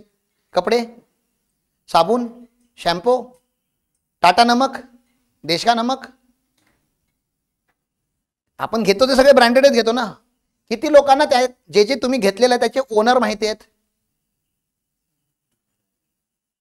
ओनरने तुम्हाला घरी आणून दिला तो सामान. अच्छा, कंपनी कुठे आहे ते तरी माहिती असेल. अच्छा, बोर्ड ऑफ डायरेक्टर्स तरी माहिती असतील. अहो, सिनियर मॅनेजमेंट तरी माहिती असेल. मग तुम्हाला असं का वाटतं की तुमचा धंदा तुम्हीच करू शकता? ब्रँडेड गोष्टी आपण घेतो, लाखोची असो किंवा एक मर्सिडीज 1 करोडची आहे, ओनर येऊन देणार आहे काय तुम्हाला? रेंज रोवर 5 करोडची घेतली, ओनर येऊन तुम्हाला डिलिव्हरी देणार आहे? 5 करोडचा कस्टमर माझा, मीच द्यायला पाहिजे.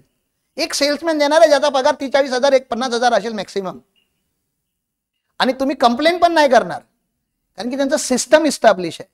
तुम्हाला एक्सपिरियन्स खराब नाही येणार, आणि खराब जरी आला तरी पण तुम्ही ओनर पर्यंत नाही पोहोचणार, मॅक्सिमम पोहोचून पर्यंत मॅनेजर पर्यंत जाऊ शकता, त्याच्या पुढचं तर तुम्हाला सायकलच नाही माहिती.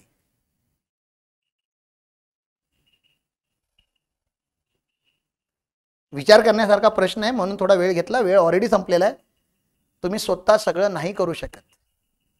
प्लीज हात जोडतो, स्वतःला ते जे तुम्ही पृथ्वी उचलून ठेवले असे ड्रॉप करा, ते भूत सोडा, ती टीम बनवायला चालू करा. ॲटलिस्ट 2 लोकांना हायर करा.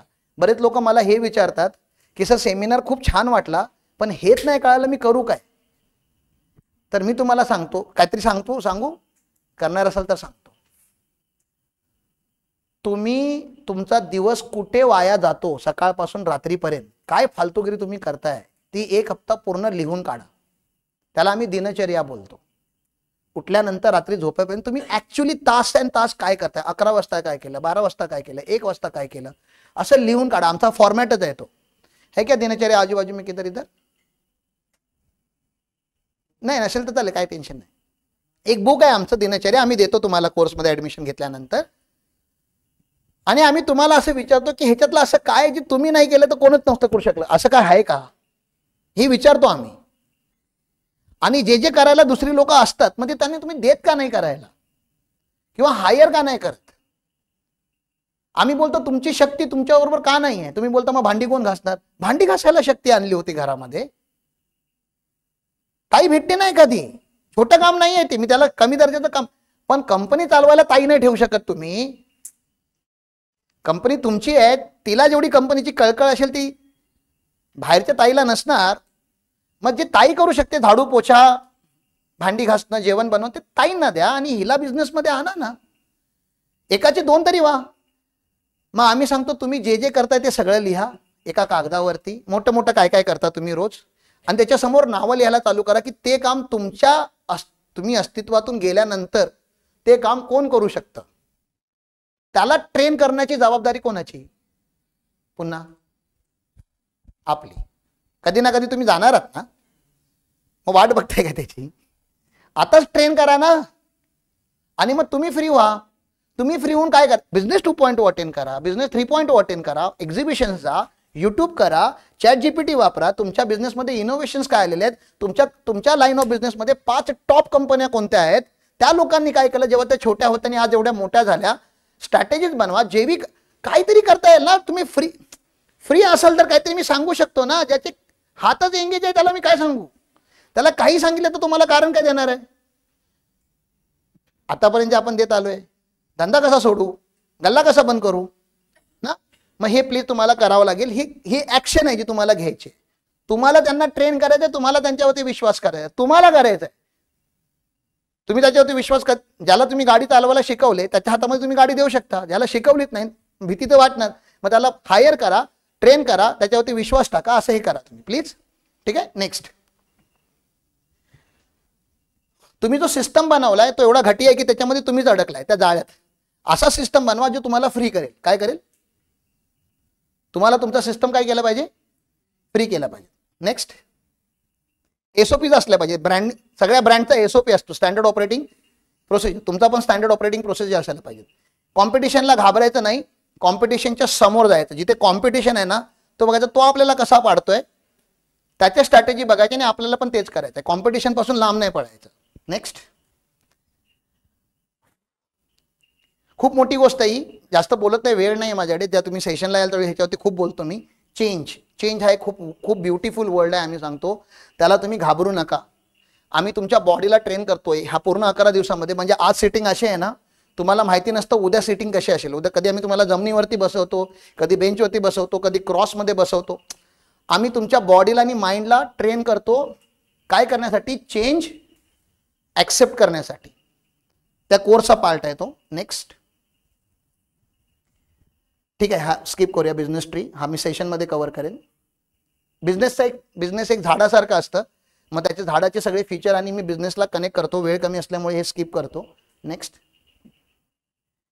आता आपल्याकडे दोन ऑप्शन आहेत.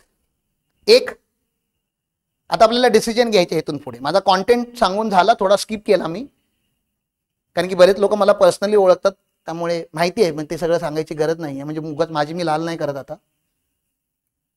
एक तर तुम्ही स्वतःच सगळं करा जसं आतापर्यंत करत आलाय.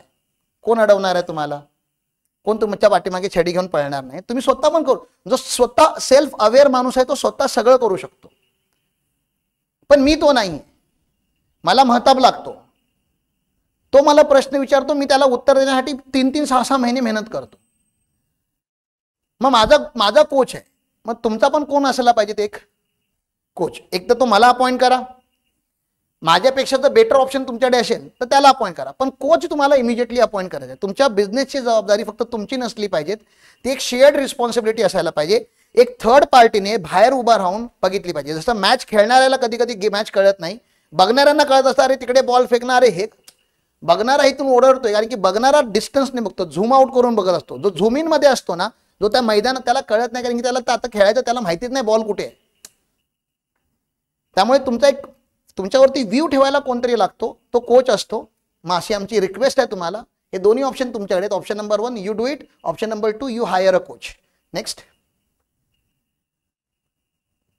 हा जो कोर्स आहे, जो आम्ही तुमच्यासाठी करतोय बिझनेस 2.0, ज्याचा हा सेमिनार आहे, हा सगळ्यांसाठी नाही आहे. का सगळ्यांसाठी नाही? कारण की मी सगळ्यांना चेंज करू शकतो का? मला सांगा ना, माझी एवढी ताकद आहे का? ज्याला चेंजच नाही व्हायचं त्याला मी कसं चेंज करू शकतो? मी कोणाला चेंज करू शकतो? ज्याला चेंज व्हायचंय, ज्याच्यामध्ये इच्छा आहे. अंड्याला बाहेरून जर प्रेशर टाकला तर अंड फुटतं आणि लाईफ एंड होते. पण अंड्याने जर स्वतः जर आतून प्रेशर टाकला तर लाईफ स्टार्ट होते. मी फक्त तुम्हाला बोलतोय, तुमची इच्छाशक्ती आहे काय बघा. आम्ही तुमच्या 3 शक्ती ऍक्टिव्हेट करतो: इच्छाशक्ती, ज्ञानशक्ती आणि कर्मशक्ती. ह्या पूर्ण 15 दिवसामध्ये तुमच्या आतमध्ये आम्ही इच्छा टाकतो. इच्छा टाकायच्या वेगवेगळ्या मेथड आहेत. त्याच्यानंतर तुम्हाला ज्ञान देतो दुनियाभरचं, जसं आता मी मगापासून तुम्हाला बरंच नॉलेज देतोय.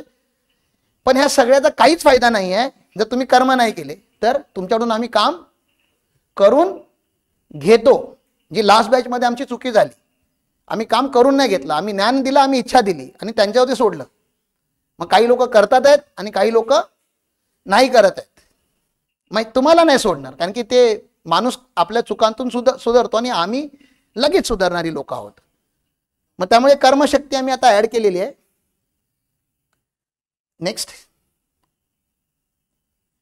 काही प्रश्न असेल तर मी सेशन कंप्लीट केल्यानंतर घेतो. सेशन चालू, कारण की आता क्वेश्चन आन्सरच राहिलेलं, तेवढंच राहिलेलं. लेट झालेल्या लोकांनी जाऊ शकता. पण 2 गोष्टी आम्ही कोर्समध्ये काय काय कव्हर करणार आहोत बघा. बिझनेस चॅलेंजेस, जे आज मी थोडेफार कव्हर केले, ते आम्ही थोडं अजून डिटेलमध्ये कव्हर करतो. आणि आम्ही एक स्टोरी क्रिएट केली त्याच्यासाठी, जो हुआ सो हुआ.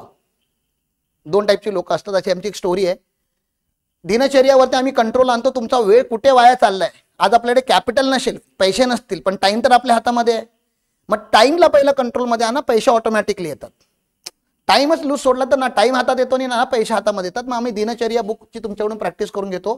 टीम कशी बनवायची, ऑपरेशन्स कसे चालवायचे, बिझनेसमध्ये लीड कशा जनरेट करायच्या, लीड म्हणजे मार्केटिंग कशी करायची, आणि लीड घेतल्यानंतर त्याला कस्टमरमध्ये कसं कन्वर्ट करायचं, हे सगळं आम्ही ह्या कोर्समध्ये कव्हर करणार आहोत. सेल्स क्लोज कसा करायचा, आणि आम्ही तुम्हाला 30 डे चॅलेंज देणार आहोत. कोर्स संपल्यानंतर 30 दिवसामध्ये धंदा डबल करून दाखवायचा आहे तुम्ही लोकांनी आम्हाला. तर तुम्हाला 3.0 मध्ये एंट्री आहे. नाही तर तुम्हाला 3.0 मध्ये एंट्रीच नाही आहे. कंडिशन आहे ती 3.0 ची, की पुढच्या लेवलला जायचं असेल तर तुम्हाला बिझनेस, तुम्ही जो टार्गेट मला दिलेला आहे तो टार्गेट तुम्हाला अचीव करायचा आहे. त्याच्यासाठी आम्ही तुम्हाला 30 दिवस देतो आणि ऍक्शन प्लॅन बनवून देतो की काय काय करायचं, आणि तुम्हाला सपोर्ट देतो. त्या 30 दिवसामध्ये तुम्ही आम्हाला कधी येऊन भेटू शकता, की मी इथे थांबतोय, मला हे नाही होत आहे, की समजलं. तुम्ही सगळे बिझनेसमॅन, तुम्हाला माहिती आहे काय करताय तुम्ही. तुमची फायनान्शियल प्लॅनिंग आम्ही करून देतोय. तुम्हाला ब्रँडिंगच्या विषयी थोडंफार नॉलेज देतोय. ग्रोथ विथ फायनान्स, जर तुम्हाला फंडिंग लागणार आहे की नाही लागणार आहे आताच सांगतो आम्ही. 2027 मध्ये तुम्हाला किती लोन लागणार आहे तुम्हाला आजच सांगतो, आणि त्याच्या हिशोबाने बॅलन्स शीट प्रिपेअर करावी लागते. 2027 मध्ये जाऊन आपण बॅलन्स शीट नाही बनवू शकत, कारण की 2027 मध्ये लोन घेताना बँक 2025, 26 आणि 27 अशी 3 वर्षाची बॅलन्स शीट मागते. त्यामुळे आतापासूनच करेक्टिव्ह ऍक्शन घ्याव्या लागतात. आणि बिझनेस सक्सेशन प्लॅनिंग आम्ही करतो. तुम्ही मेल्यानंतर तुमचा बिझनेस कसा चालणार हे आतापासूनच आपण ठरवतो, कारण की अगेन आपण मेल्यानंतर आपला बिझनेस कसा चालवायचा हे कोण ठरवणार? आपण आतापासून ते ठरवायचं असतं. असं आहे. पुढे ह्या कोर्समध्ये 11 दिवस असे सेशन असणार. सेशन सकाळचे असतात आमचे. सकाळी 7ला आम्ही बोलवतो, पण 6:45लाच आम्ही लोकांना सांगतो यायला, कारण की योगा आणि मेडिटेशन आम्ही स्टार्ट करतो 6:45लाच. 10, 10:15, 10:30 वाजेपर्यंत युजली संपतात. 10चा टायमिंग असतो. पण तुम्हाला माहिती आहे हे सगळे सेशन असे आहेत की हे काही कॉलेजचा सिलेबस नाही आहे, बिझनेस आहे. आणि बिझनेस किती तास बोलावा लागेल, म्हणजे किती तास बोला कमीच पडतात. आता पण एवढं सगळं सांगायचं आहे मला, किती काय काय सांगायचं, मी किती कट करतोय माझं मला माहिती आहे. मग ते vision formation, business growth strategy, खूप साऱ्या लर्निंग आहेत. 11 दिवस आम्ही तुमची सॉईल प्रिपेअर करतो. सॉईल इथली माती आहे ती प्रिपेअर करायला 11 दिवस लागतात आम्हाला. आणि नंतर 3 1-to-1 आम्ही घेतो तुमच्याकडून. किती 1-to-1 घेतो? त्याच्यामध्ये आम्ही सीड लावतो. तुमच्या मनामध्ये एक इच्छा टाकतो आम्ही, ठीक आहे, जी ग्रो झाली पाहिजे. पण सॉईल बनल्यानंतर आणि एक आपला बॉन्डिंग करण्यासाठी आम्ही तुम्हाला आउटर बाहेर छोटीशी पिकनिक म्हणून आम्ही 1 डे पिकनिक किंवा हाफ डे पिकनिक आम्ही ठेवणार आहोत. असा हा टोटल 15 दिवसाचा कोर्स आहे. आय होप की तुम्ही सगळे बिझनेसमॅन आहात आणि तुम्ही आमच्याकडून फ्रीमध्ये एक्सपेक्ट नाही करत आहात की हे सगळं फ्री असावं. मग त्याची फी असते ऑब्व्हियसली. मग ती फी किती बनते तुम्हाला मी सांगतो लगेच. एका दिवसाचा सेशनची जी व्हॅल्यू आम्ही डिलिव्हर करतो, तुम्ही पास्टमध्ये आता आमचे एक स्टुडंट आहेत ज्यांनी अटेंड केलेलं आहे, त्यांना तुम्ही विचारू शकता. एका दिवसाची व्हॅल्यू आम्ही 5,000 पर्यंत डिलिव्हर करतो. एका दिवसाची व्हॅल्यू 5-5 हजाराची. मग अशी 11 दिवसाची व्हॅल्यू केली तर ती 55,000 होते. एका दिवसाची पिकनिकची व्हॅल्यू जर केली, पूर्ण लंच वगैरे आम्ही त्याच्यामध्ये अरेंज करणार आहोत, नेटवर्किंग करणार आहोत. एखादी डील तुम्ही तिथे ऑन द स्पॉट क्रॅक करू शकता. नेटवर्किंग तर तुम्हाला टोटल फर्स्ट डे पासून लास्ट डे पर्यंतच करायची. आणि नेटवर्किंग म्हणजे इथे आलेल्या लोकांना नाही, ह्यांचे म्हणजे तुम्ही बोलाल मी आता मयुरी शिंद्रे सरांबरोबर काय नेटवर्किंग करणार, ते डेंटिस्ट आहेत असं नाही. त्यांच्या कॉन्टॅक्टमध्ये पुढे 94 बिझनेसवाले आहेत, कारण की ते सॅटर्डे क्लबमधले ॲक्टिव्ह मेंबर आहेत, कोर टीममध्ये आहेत ते. मग एका माणसाला कनेक्ट झाल्यामुळे तुम्हाला पुढच्या 94 मिळतात. आणि त्या 94 लोकांची चार्जर अजून असतील. तुम्हाला नेटवर्कचा फायदा कसा करायचा ते आम्ही शिकवतो इथे. आणि इथल्या लोकांना एकामेकाला बिझनेस द्यायला आणि बिझनेस मागायला लाज वाटली पाहिजेत का? सांगा ना. जितेंद्र सर आपले सोलारमध्ये आहेत. सोलारची तर तुमची काय काम असेल तर जितेंद्र सरांना द्या. मी सांगतो जितेंद्र सरांना, माझं पण काम त्यांच्याकडेच आहे. एकतर कॉन्फिडन्स एकामेकावरती लगेच बसून जातो. मग आपले जरी नसतील तरी आपले 10 तरी कॉन्टॅक्ट असतील. जर जितेंद्र सर तुमच्या मागे लागले, बाबा राम पाटील तो 30 दिवसाचा प्लॅन घेऊन पाठी मागे लागलाय, ते सेल्स डबल करायचा आहे, बाबा काही रेफरन्स असेल तर दे. मग मला शिवी घालून भले रेफरन्स मागू देत, पण रेफरन्सेस जनरेट करावे लागतात. मग त्याची कॉस्ट आहे काहीतरी. म्हणजे अगेन तुम्ही पेरलेलं उगल्यानंतर काढायचं कोणी तुम्ही ना. आणि पेरल्याशिवाय उगेल का? नाही. इथे ही बॅच आहे, इथे तुमची फ्रेंडशिप होणार आहे, कॉलेजचे दिवस तुम्हाला आठवणार आहेत. इथे कोण सिनियर ज्युनियर नाही आहे. इथे कोणाचा टर्नओव्हर 50 कोटी आहे, कोणाचा टर्नओव्हर 50 लाख आहे, पण इथे दोघेही सेम आहे. त्यामुळे इथे तुम्हाला दिसतं 50 कोटीवाला काय करतो आणि आपण 50 लाख वाल्याने काय करावं. कधी कधी माझ्याकडून कमी शिकतात लोक आणि इथे बसलेल्या एकामेकाकडून. हे तुम्हाला काढता आलं पाहिजेत, पण त्याला प्रश्न विचारता आला पाहिजे, त्याच्या बाजूला जाऊन बसायची हिंमत असली पाहिजे, त्याच्या ऑफिसला जाऊन भेटायला लागणार. म्हणजे गेम फक्त बॅच मध्ये नसतो, खरा गेम तर बॅचच्या बाहेर असतो. ठीक आहे ना. मग तो आहे 3 तुमचे 1-to-1 असतात, ज्याच्यामध्ये तुम्हाला जेवढा माझा टाइम घेता तेवढा घ्या. त्याचे एक तास फिक्स नसतात, जेवढा तुम्ही टाइम घेऊ शकता तेवढा घ्या. पण बिझनेस प्लीज कंट्रोलमध्ये आणा, असं आमचं ही त्याची व्हॅल्यू असते. 75,000 आहे, लगेच असेल तर भरून टाका, आपण उद्यापासून चालू करूया. नाही, ऑगस्टमध्ये कोर्स चालू होणार आहे. अजून एक सेमिनार होणार, कारण की आज बरेच लोक आलेले नाही आहेत. त्या लोकांसाठी आम्हाला अजून एक सेमिनार घ्यावा लागेल. 180+ मेंबर आहेत तुमच्या ग्रुपमध्ये. पावसामुळे संध्याकाळ असल्यामुळे आम्हाला थोडा टाइम चेंज करावा लागेल आणि अजून एक सेमिनार होणार. त्याच्यानंतर बॅच लॉन्च होणार. पण फर्स्ट वीक ऑफ ऑगस्टच्या एंडला, म्हणजे सेकंड वीकच्या बिगिनिंगला ही बॅच चालू होणार. 7 किंवा 8 तारखेला. 9 तारखेला रक्षाबंधन आहे, त्याच्या अगोदर ही बॅच किंवा त्याच्यानंतर 1-2 दिवसानंतर पुढे पाठी करून आम्हाला ती बॅच लॉन्च करायची आहे. फी सर, फायनल फी दाखवा सरांना, सगळे पैसे द्यायला रेडी आहेत. तर डिस्काउंटेड फी तुमच्या लोकांसाठी ओळख असल्यामुळे 30,000 देताय का? 30,000 तरी द्या ना. बघा ना, एवढे तरी इन्व्हेस्ट करा, तुमचा बिझनेस पुढे जाणार आहे. हो नाही ठीक आहे, जाऊ देत, अजून जरा डिस्काउंट देऊया आपण. ऑलराईट. आम्ही नेहमी बोलतो CTA, आमचा CTA म्हणजे कॉल टू ॲक्शन. मला माझ्या बॉसने शिकवलेलं आहे, उधार पैसे मागायला लाज वाटली पाहिजे, धंदा मागायला कधीही लाज वाटली नाही पाहिजे. तुझा धंदा आहे, तू हक्काने मागायचं असतं. मला माहिती आहे जी प्राईज मी तुमच्याकडे आता मागणार आहे त्याच्यापेक्षा खूप जास्त व्हॅल्यू मी क्रिएट करू शकतो. मला माझ्या आणि ज्याने मला शिकवलंय त्याच्यावरती 100% विश्वास आहे. त्या विश्वासासाठी तुम्ही लगेच आता रजिस्ट्रेशन करायचे आहेत.